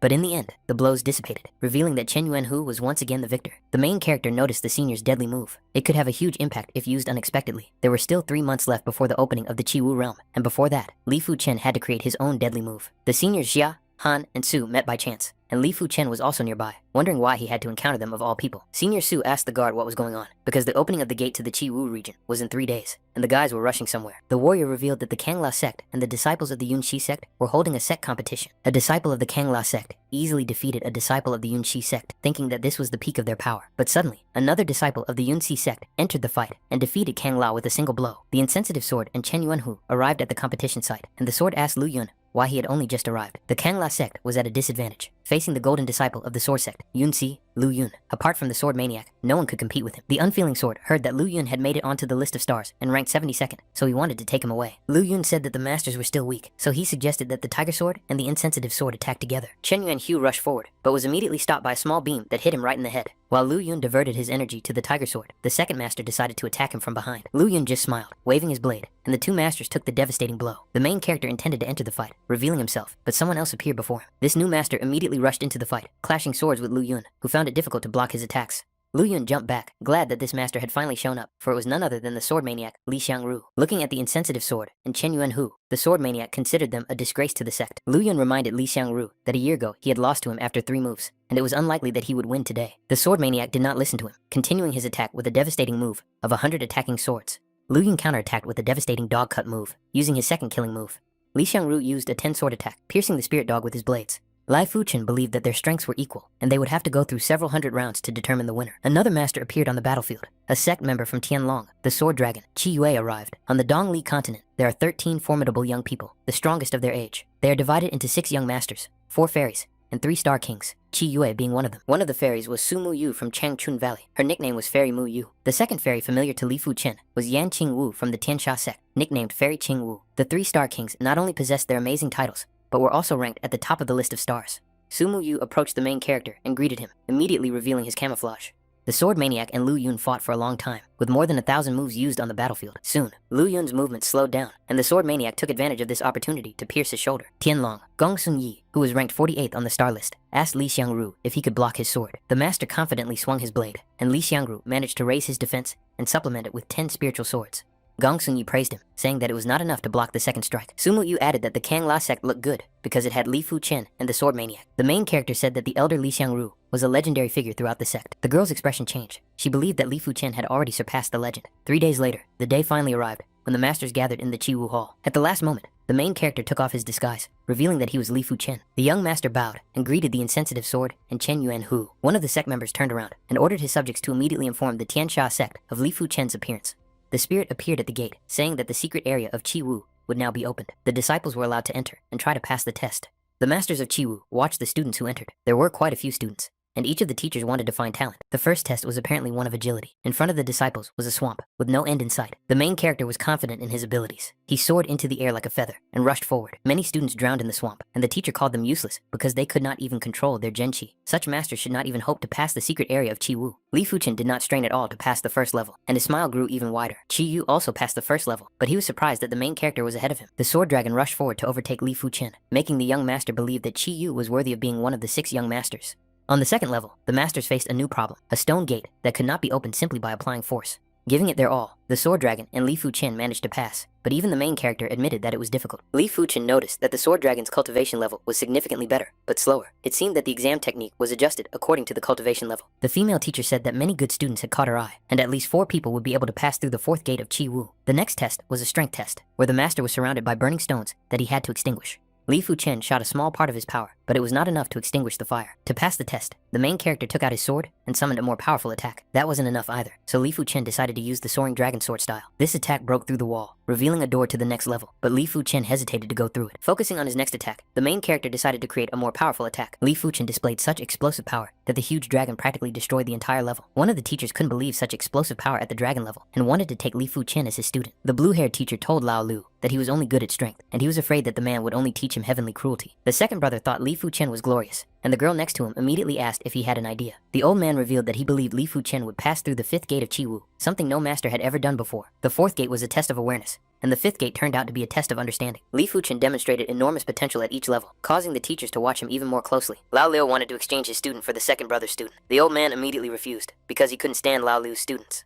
The man on the throne asked the teachers not to argue, as he would accept Li Fuchen as his disciple. The second brother was surprised that his older brother also wanted to take the main character as his student. The man added that he only chose students who would become the greatest in the future, and only Li Fuchen was capable of becoming his special student. The secret test of Chi Wu was still ongoing, and Han Feng and Li Xiangru stopped at the 5th exam of the Chi Wu gates.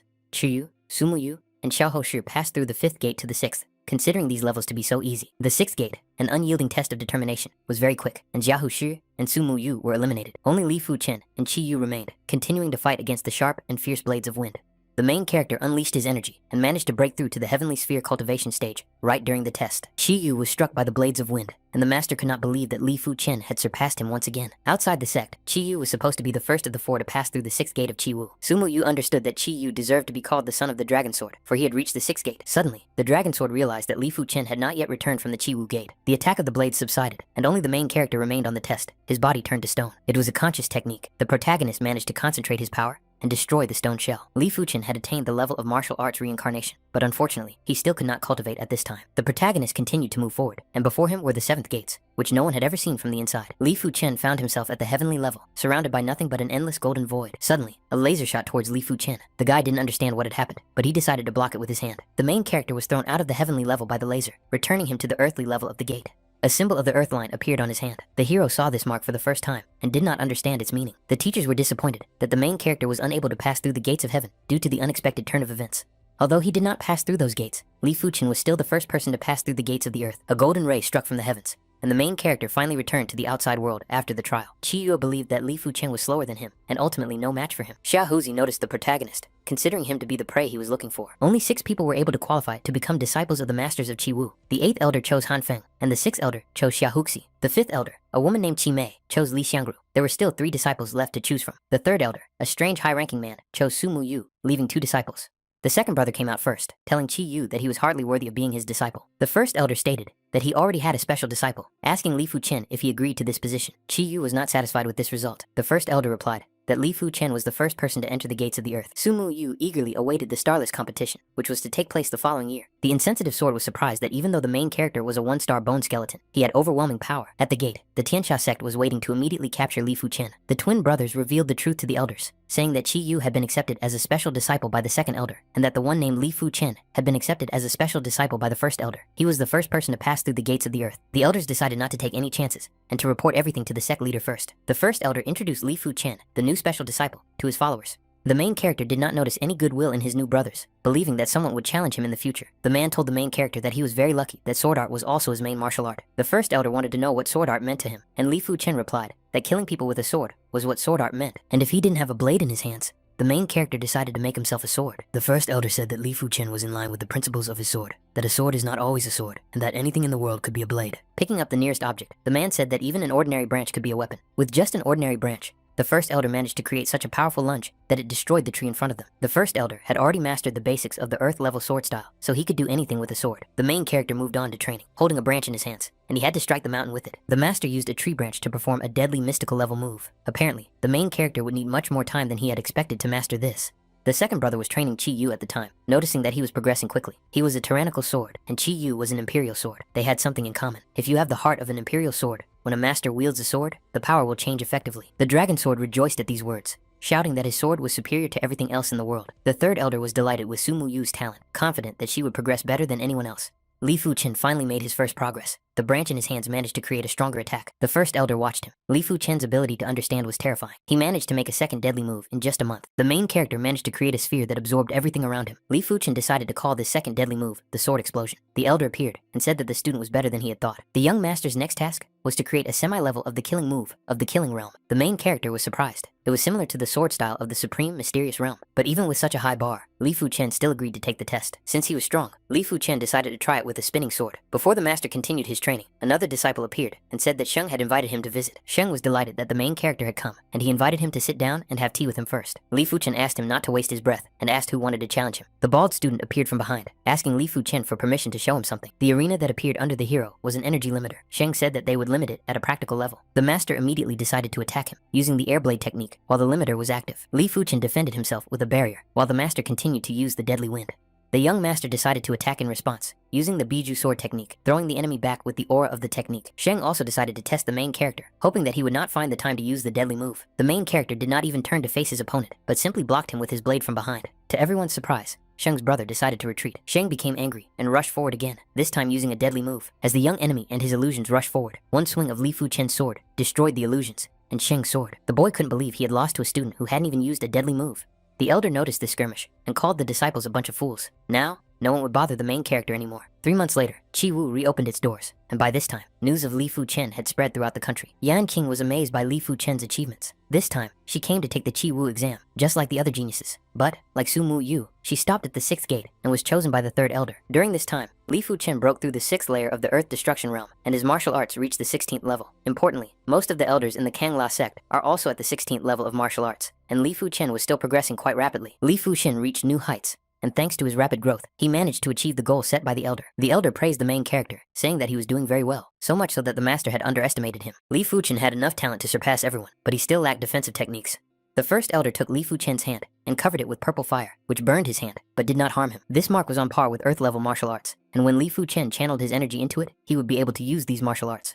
The elder asked him not to worry about it. Although its use was limited, he would be able to use it to protect himself when his teacher was not around. The gates of Chi Wu opened, and the geniuses of the Kangla sect, Li Fu-chen and Li Xiangru, became disciples of the Chi Wu masters and were about to leave. The patriarch noticed his disciples, whom he was so proud of, and they made him smile. Li Xitian appeared there, angrily addressing Li Fu-chen. He covered his hand with flames. The patriarch asked Li Xitian if he really wanted to fight, but their dialogue was interrupted by the spirit of Master Chi Wu, who silenced the man. Li Xitian said that the masters of Chi Wu could only save Li Fu-chen now, but they could not be his guardians forever. Upon returning to the sect, the patriarch said that the 4 masters before him were the most outstanding inner disciples of the Kangla sect. In about a month, there would be a competition to enter the star list, and she still hoped that they would all participate. In addition, the top 2 on the star list would be awarded a star stone. The elder of the Kangla sect told Li Fu-chen that from now on, he was no longer a nameless martial arts master. The girl called the main character a monster. She had only broken through the Earth Destruction Realm, reaching the 2nd layer, while he was already in the 6th.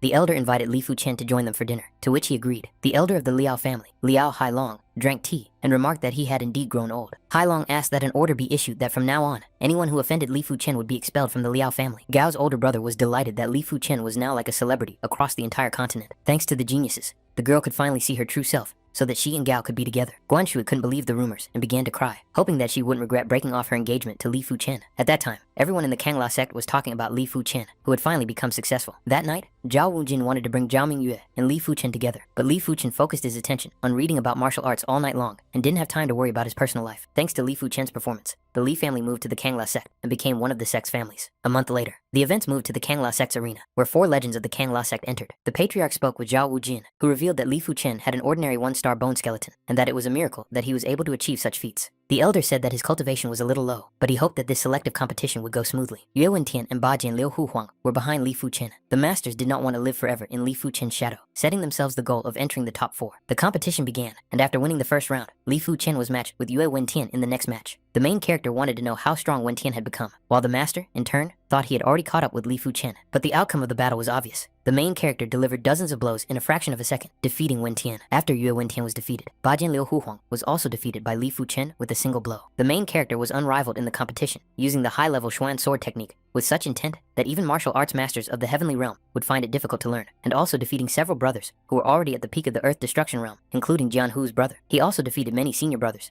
including the tiger sword. Finally, the sword demon, Li Fuchen, was forced to face the sword maniac, Li Xiangru. The sword maniac said that no one could make him use his full power, and only Li Fuchen remained. The main character said that the elder brother Li had overestimated him, asking him for some advice first. Li Xiangru used a new technique that resembled green flashes of lightning. The patriarch and Zhao Wujin were amazed by the high-level Xuan sword technique. The sword maniac is loyal to the sword. He is crazy about the sword. The main character launched a counterattack, and the demonic mask of fire counterattacked, blocking the maniac's skill. With such strong sword intent, Li Xiangru finally realized why the first master Qiwu chose him as his special disciple. The battle continued, each burst of power creating such a large wave that the spectators could barely see what was happening in the arena. But soon the fight was over, and Li Fuchen emerged victorious over the legendary sword maniac. The sect members couldn't believe that Brother Li had become the strongest disciple at the age of 20, something that had never happened before. Like the Kangla sect, the other 3 major sects also decided to select and send their 4 disciples. Yan Qingwu was similar to Li Fuchen. They became the youngest core disciples of their sects. The main character wondered if he would be able to pass a few more levels on the star path. Li Fuchen walked along the path, which became so difficult that the main character was drenched in sweat with every step. Reaching the end of the level, the main character couldn't take it anymore and fell on the white pass. Li Fuchen began to rise. Rays of power covered him, making the young master even stronger. With 64% of the energy of the star path, Li Fuchen finally managed to break through. Taking a comfortable position on the mountain of the secret kingdom, the main character unleashed his power, making a breakthrough. The man asked Qinwu how her impetuous swallow flight, the 4-star secret technique he had taught her, had gone. The girl told her father that she had already mastered this task. Her father replied that becoming one of the top 36 disciples this time would not be a problem. Sumu Yu also trained in Jiangchun Valley, practicing with huge stones. The girl finally did it. She had already mastered the secret 6-star technique, which the girl had obtained from the tomb, up to the 4-star. All the experts from each sect tried their best to improve. In the end, Li Fuchen did not reach the secret realm of the star path. He returned to the Kangla sect and began to meditate on the intention of the sword. Also, to meditate on his sword essence technique, he transformed from the black iron sword essence technique to the 5-star secret technique, the bronze sword essence technique. The night before the competition, the disciples stood before the patriarch. The man was delighted that Li Fuchen had reached the 7th layer of the earth destruction realm, while the others were at the 8th layer. The patriarch held out his hand, asking his disciples to take a gift from him for success in the competition. Li Fuchen was surprised that he had received a high-level Xuan sword, a very expensive artifact. The patriarch told his disciples that they should prepare for a trip in the near future, after which he asked Li Fuchen to come to him. He asked about the 4-star secret technique of pure yang qi that he had given him after the qualifying competition. The main character revealed his progress, saying that he had already mastered the technique he had received from the patriarch. The man immediately wanted to see it, which Li Fuchen did, surprising the patriarch so much that he was speechless. It took the patriarch 3 years to master it, but this child didn't even need a month. Finally, the time for the competition had come. The patriarch came out, leading Li Fuchen behind him, saying that they were entering the competition. The first elder told the patriarch that Li Fuchen was indeed a martial arts maniac. The man said that meditation usually requires absolute silence, but he can really do it in these conditions, which is not something normal people can do. After some time, the warriors finally arrived at Mount Xingyun, in front of which was a barrier blocking the mountain. The patriarch said that the starless competition was divided into 2 stages, the preliminary round and the actual tournament. There are 108 stone pillars at the top of the mountain. The first selection is to climb the mountain to complete endurance and light work. There are 2 paths on the mountainside, one steep and dangerous, the other calm. But the road is long. When climbing, warriors must be careful not to be attacked. Upon reaching the top of the mountain, the sect members must seize one of the 108 stone pillars by force. The sect members praised Li Fuchen, who was accepted as a disciple by the first master. This was something that even the 3 kings could not do. Wang Xingqiheng passed by them, and the sect members thought that no one could overcome his defense. Li Fuchen was surprised, for his secret runes were engraved inside his sword, but his runes were engraved on his body. Next to Sumu Yu was one of the 6 sons, Teng Qingyun. The girl told him about Li Fuchen, who did not look like she had described him. Qi Yue also came to the competition, and next to him was the first Thunder King on the list of stars. The barrier began to smolder, signaling the start of the competition, and the sectarians nearby began to hesitate, while Li Fuchen pondered his plan of action. On the way to Mount Xingyun was Jiang Ru Liu, and next to her was the tea ceremony host, Qi Wu. The main character managed to catch up with the 2 amazing masters, and gradually began to overtake them. Soon, Li Fuchen managed to climb the mountain, rejoicing that he had finally reached its peak. But as soon as he appeared at the top, he noticed that another master had appeared behind him. The main character impressed the disciple with his gravity, telling him that he was just a frog, living at the bottom of a well. Li Fuchen took one of the pillars, saying that he was going to give it his all. Qi Yu could stand on it, but it would be quite difficult for him to keep his place among the attackers. In such a short period of time, almost all of the 108 pillars were already occupied. Li Xiangru competed for a stone pillar, but Chen Yuanhu and Shui Feng couldn't even get close to him. After defeating the insensitive sword, many masters tried to take the pillar from the same warrior, but all attempts were in vain. This master was recognized as the 44th on the list of stars, Wang Xin, whose title fully justified his strength. Another sect member appeared behind the two masters, defeating Du Lin-Shu and Ji Xiao with a single swing. The elder noticed that Li Fu-Chen and Lu Xiangru were holding on to the stone heavenly pillar. The patriarch added that Chen Yuanhu and Shui Feng were still inferior in strength, and whether they could rise or not depended on their luck. Soon after, the situation began to heat up, and Li Fu-Chen became the target of a dozen masters. The main character enveloped himself in a shield of blade swings, easily defending himself from the sectarian's attack. Ranked 48th on the list of stars with incredible defense, the warrior decided to attack Li Fu-Chen. Many were sure that the main character would not be able to defeat him, but a single shot pierced his body. The battle for the stone pillars became increasingly fierce. Yan Guanwu and Sumu Yu also had rivals, but they repelled them all. Li Xiangru was in a difficult position, but he regained his pillar and continued to hold his own. Li Fu-Chen's stone pillar was deserted, but no one dared to challenge him. Finally, the battles for the pillars ended, as the masters who were able to hold them waited for their well-deserved rewards. But the golden shields quickly lowered, causing Li Fu-Chen to wonder what was going on. In fact, those who were able to hold their pillars had to fight each other. The power of the loser would be given to the winner of the duel, moving him even higher up the pillar. The game was in full swing, and Li Xiangru was not fighting an easy opponent. After several hundred moves, Li Xiangru emerged victorious. Yan Qingwu fought an opponent who held up a barrier, claiming that the girl could not hurt him. But her soul spirit technique, the impetuous flight of a swallow, managed to reach her opponent, knocking him off his feet. The master was frightened and said that Yan Qingwu was faster than him, and she was able to break his defense, so he admitted defeat. Shi Yu stepped into the arena, telling his opponent that he would give him one last chance to escape. But the dragon swords did not listen, and the result of the duel was justified. Qi Yue won. The next battle was a duel between Xiaohu Hai, ranked 39th on the star list, and the sword demon, Li Fu-Chen. When Xiaohu Hai tried to attack the main character, his attack was shattered by the sword demon's golden barrier. Li Fu-Chen counterattacked with a burgundy snake, piercing Xiaohu Hai's chest and determining the winner with just one strike. The competition continued with 6 princes, 4 fairies, and 3 stars, who showed their incredible strength with a series of victories. Li Fu-Chen's next fight was a duel with Yan Qingwu, who promised to kill him during their second encounter. But the young master's power had already reached incredible heights, and Yan Qingwu was nowhere near as strong. The patriarch of the Tiansha sect gritted his teeth, overflowing with anger, for Li Fu-Chen constantly ruined his plans. The elder believed that a minor success or defeat like this did not mean that the next time would be Qin Wu's turn. After defeating Yan Qingwu, Li Fu-Chen fought more bravely and won the next 14 competitions. In addition, more than 20 people maintained their winning streak. In the 799th contest, Li Fu-Chen came face to face with Yahu Shi. The young man rushed forward, saying that once you get the prize, it's yours forever. He covered his hand with the Zhuan level striking technique, the Dragon Strike. The main character used the secret technique of pure Yang Qi and instantly cut Xiaohu Shi's body in two. Sumu Yu did not understand how it was possible that Li Fu-Chen and his sword had defeated Xiao Hoshi. The girl thought that the main character had obtained this technique from an ancient tomb, but that could not be true, as it should have been stronger. As the competition became more intense, Li Fu-Chen won 20 consecutive matches. Sumu Yu quickly became a member of Mu Rongdi, one of the 6 sons. As the subsequent fights progressed, Li Fu-Chen's spirit turned into a yellow snake instead of a red one. Sumu Yu fought the master and blocked his attacks with her fan, surprising the sect members with her speed. Although the girl lost, she still had a chance to enter the top 20 students.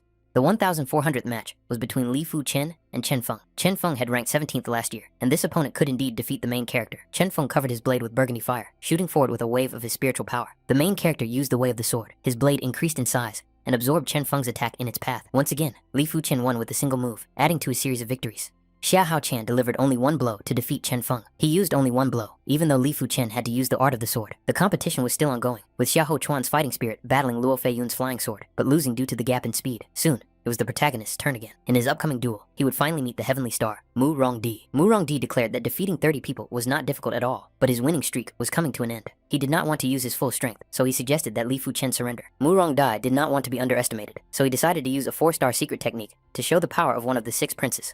The secret technique clashed with Li Fu-Chen, who tried to defend himself with red jade. Mu Rongdi had to jump back, realizing that Li Fu-Chen had mastered the art of the Xuan sword. Sumu Yu also noticed this and could hardly believe it. Li Fu-Chen had become much stronger since their last meeting. Mu Rong thought that Li Fu-Chen had no more new techniques, but when he saw the fiery dragon, the master had no choice but to put all his strength into the barrier. But even the barrier couldn't help Mu Rongdi, and the dragon was about to eat him, forcing him to lose. Mu Rongdi did not want to accept his defeat, so he unleashed 4 secret blood sunsets. But since the master had no strength left, Li Fu-Chen immediately attacked again and defeated Mu Rongdi. Li Fu-Chen became unstoppable, reaching 39 victories. Li Fu-Chen now fought against Xia Haochuan. Xia Haochuan used a minimal number of movements to defeat others, just like Li Fu-Chen, who held back. The main character easily destroyed Xia Haochuan's technique, managing to find his weakness in a split second. Li Fu-Chen's style was too elusive. Even Xia Haochuan couldn't withstand the onslaught of his attacks.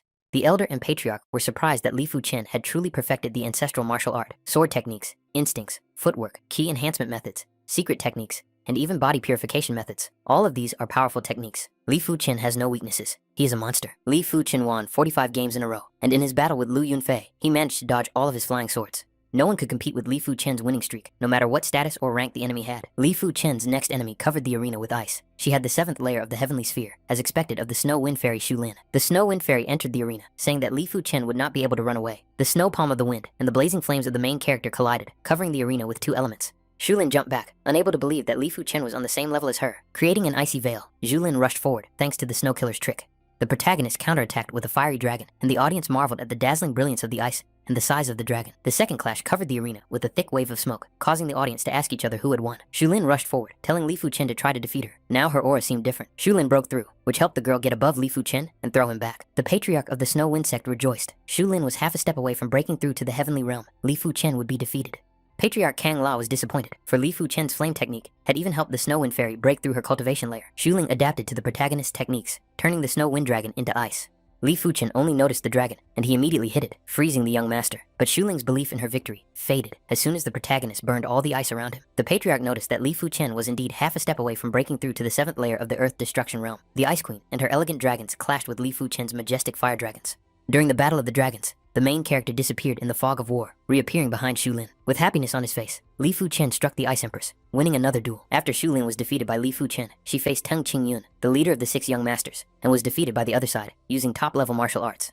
Teng Qingyong thought Li Fu Chen would be an easy opponent. Li Fu Chen defeated him as if it were nothing. Like Li Fu Chen, who won 80 times in a row, Zhang Ruoli and Qi Yu did the same. Qi Yu knew that many people said he was no match for Li Fu Chen as an opponent, but he did not consider himself a minor character. The dragon sword thrust its blade forward, showing its power. There are no dragons that true dragons do not lead. His enemy protected himself with purple ki, enveloping his body with divine needles, forming a prison shield. But the dragon's jaws closed so tightly that the needles broke in two, and the dragon broke through. Although purple ki, divine needles are on the same level as the highest martial arts, the difference in power is enormous.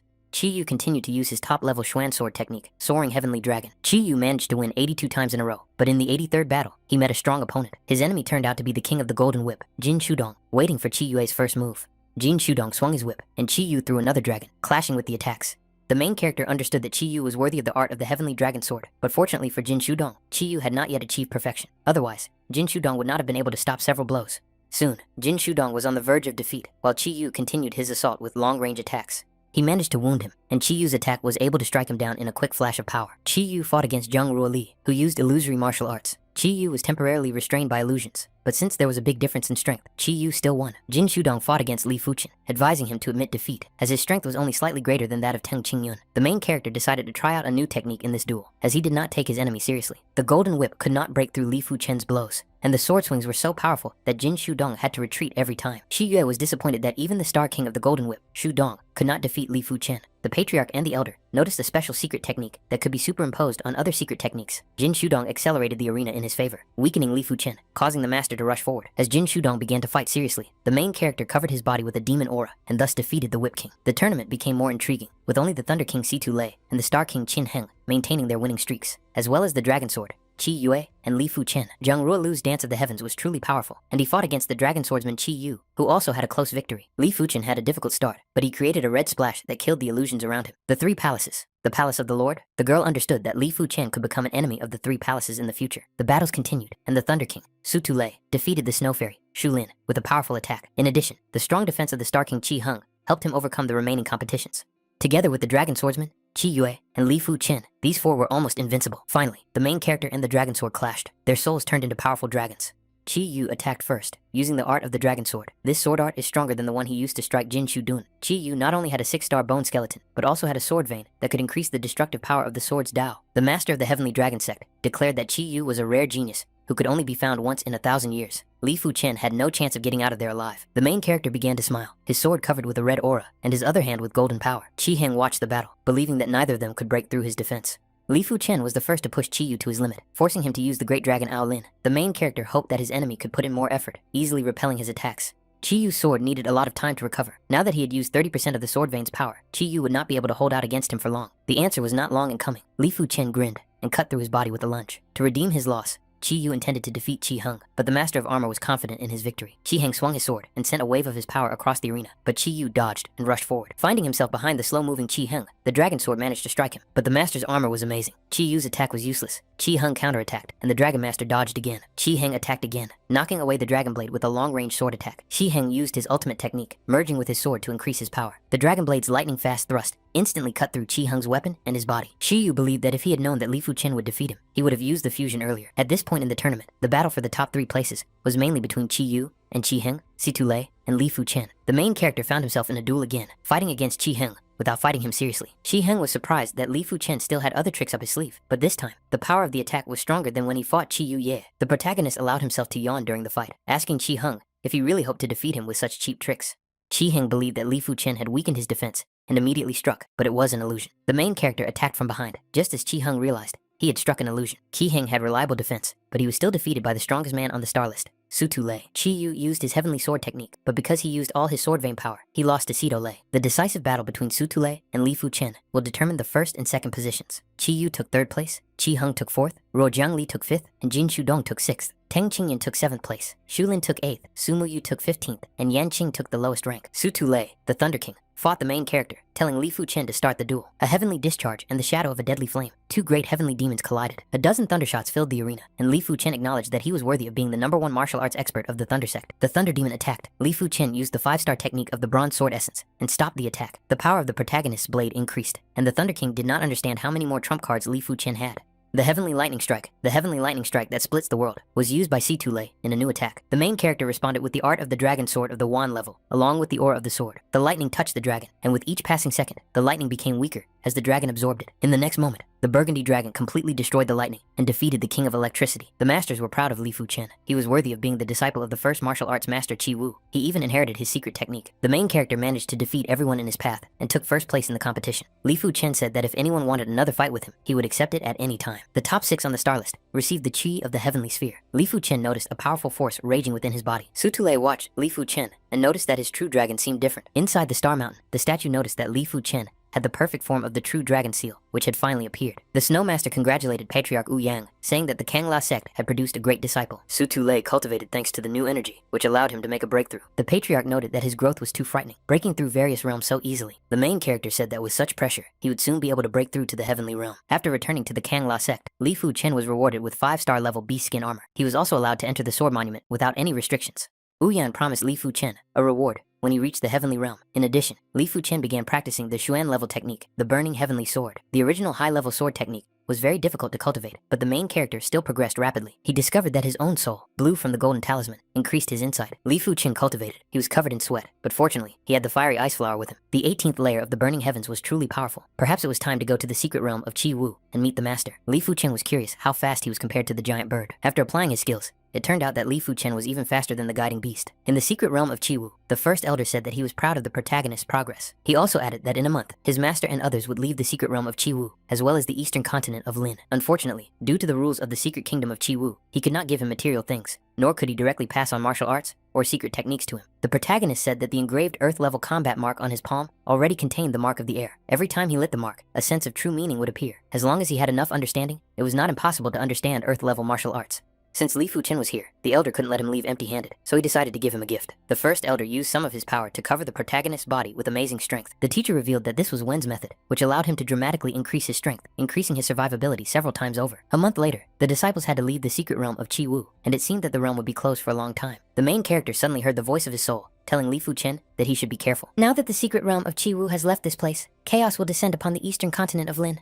Patriarch Tiansha laughed and told the elders that the Chi Wu sects had left, and now they would not be able to protect Li Fu Chen. Wu Yang said that the situation did not look good. The man was worried that the Tiansha sect would take advantage of the situation and attack him. The main character understood that he was still too weak. He was sure that in 10 years, he would have enough strength to protect himself. A few days later, the two patriarchs and their guards stood facing each other, waiting for the first words to be spoken. Patriarch Tiansha told Wu Wentian that Li Fu Chen had killed his son, so it was worth handing him over to Tiansha. Wu Wentian told Li Guitai that he had no evidence to accuse him, so Li Fu Chen would not be handed over. The patriarch said he had been polite, but Wu Wentian had refused, so he would resort to force. The 4th layer of the heavenly sphere, the first elder of the Tiansha sect, Li Fei He, told the old man Wu Yang that 10 years ago, he was not strong enough to even be his opponent, but today, he would learn his lesson. The 3rd layer of the heavenly sphere, the first elder of the Kangla sect, Wu Yang Tai, was about to fight him. The sky became brighter than ever, and the elders of the Kangla and Tiansha sects entered the battle, painting everything in a different color. Wu Yang Tai used a secret sword technique, 10,000 swords aimed at the enemy. The elder tried to defend himself, using the fist of the heavenly devil, covering himself with the aura of a demon. The younger brother stepped in to help Wu Yang Tai, and they unleashed twice as many swords on the enemy. Li Zhaotian summoned his demon and destroyed 10,000 swords, saying that trying to unite against him was a disgrace.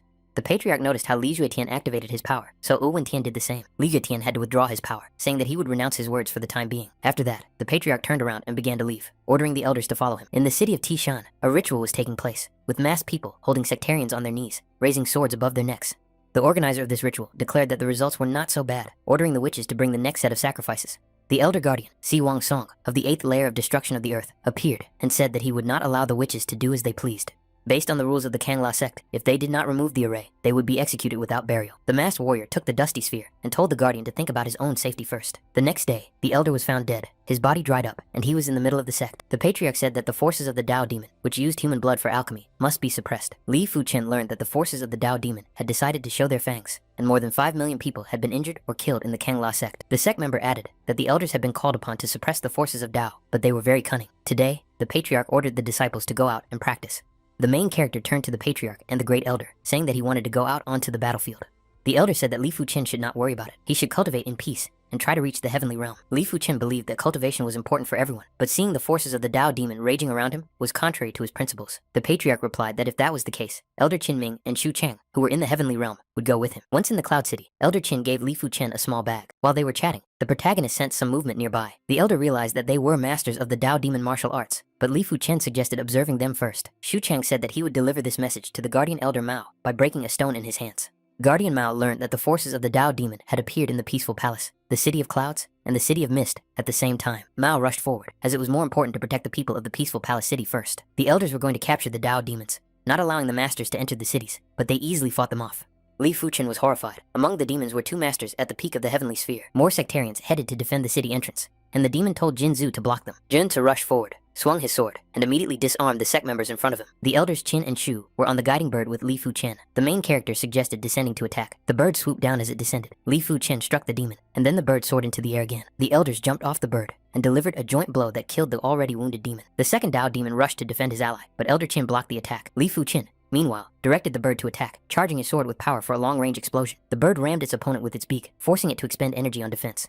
Li Fuchen's sword reached the required power, shooting at the sect member with a burst of golden power. This attack was not enough to kill the demon, who said that death meant nothing to him. Li Fuchen decided to attack him again, lunging forward and cutting off the enemy's head with a deft swing. Kang La's sect members noticed Li Fuchen, saying that they could not lose this battle with him. On his way, the main character killed another Tao demon with burning heavens that extinguished the earth. The elders Qin and Shu fought the demons, protecting the disciples, when suddenly the martial arts master of the heavenly sphere rushed towards Li Fuchen. As soon as Qin and Shu decided to help the main character, the Tao demon needed only 1 blow to knock them back. The demon of the heavenly sphere jumped into the air, releasing a wave of his power, aimed at Li Fuchen. The main character counterattacked the Tao demon with the heavenly flaming sword technique, breaking the cut. The heavenly sphere practitioner noticed that Li Fuchen had reached the peak of the 4th layer of the heavenly sphere, but he still couldn't escape from the soul cutter. The main character defeated the Tao demon. 60% of the energy of the bronze sword combined with the pure yang element has the same power as the secret 6-star techniques. Li Fuchen returned, and Elder Qin hoped that he had rescue items from the Chi Wu sect. The Tao demon noticed how the elders lowered their guard, saying that they couldn't just chat. 3 more demons surrounded the main character, but Li Fuchen was not worried, smashing the demon's face with his knee. One of the Tao masters took off his mask and shouted, causing a spear of divine blood to appear. The main character thought this was bad. He couldn't use his bronze sword carelessly against such experienced masters. Li Fuchen decided to use the Earth level battle mark given to him by his master of the Chi Wu sect. The Taoist master declared that their plan for destruction had failed, only because of Li Fuchen, who was in the sphere of Earth destruction. The main character asked the elders to focus on the battle with the masks, while he would deal with the rest. The demon added that the Earth level battle mark on Li Fuchen was very strong, but he would not be able to use it for too long. It was worth waiting for this enhancement to wear off and killing him in one fell swoop. Li Fuchen caught the demons off guard, as he had no intention of running away. On the contrary, the master went straight into battle. With 1 sword strike, 2 masters were killed, revealing the main character's power even more. In the hands of one of the corpses, Li Fuchen noticed a small bag that immediately caught his interest. Opening the bag, the main character's mouth fell open in surprise, for inside was a spirit stone.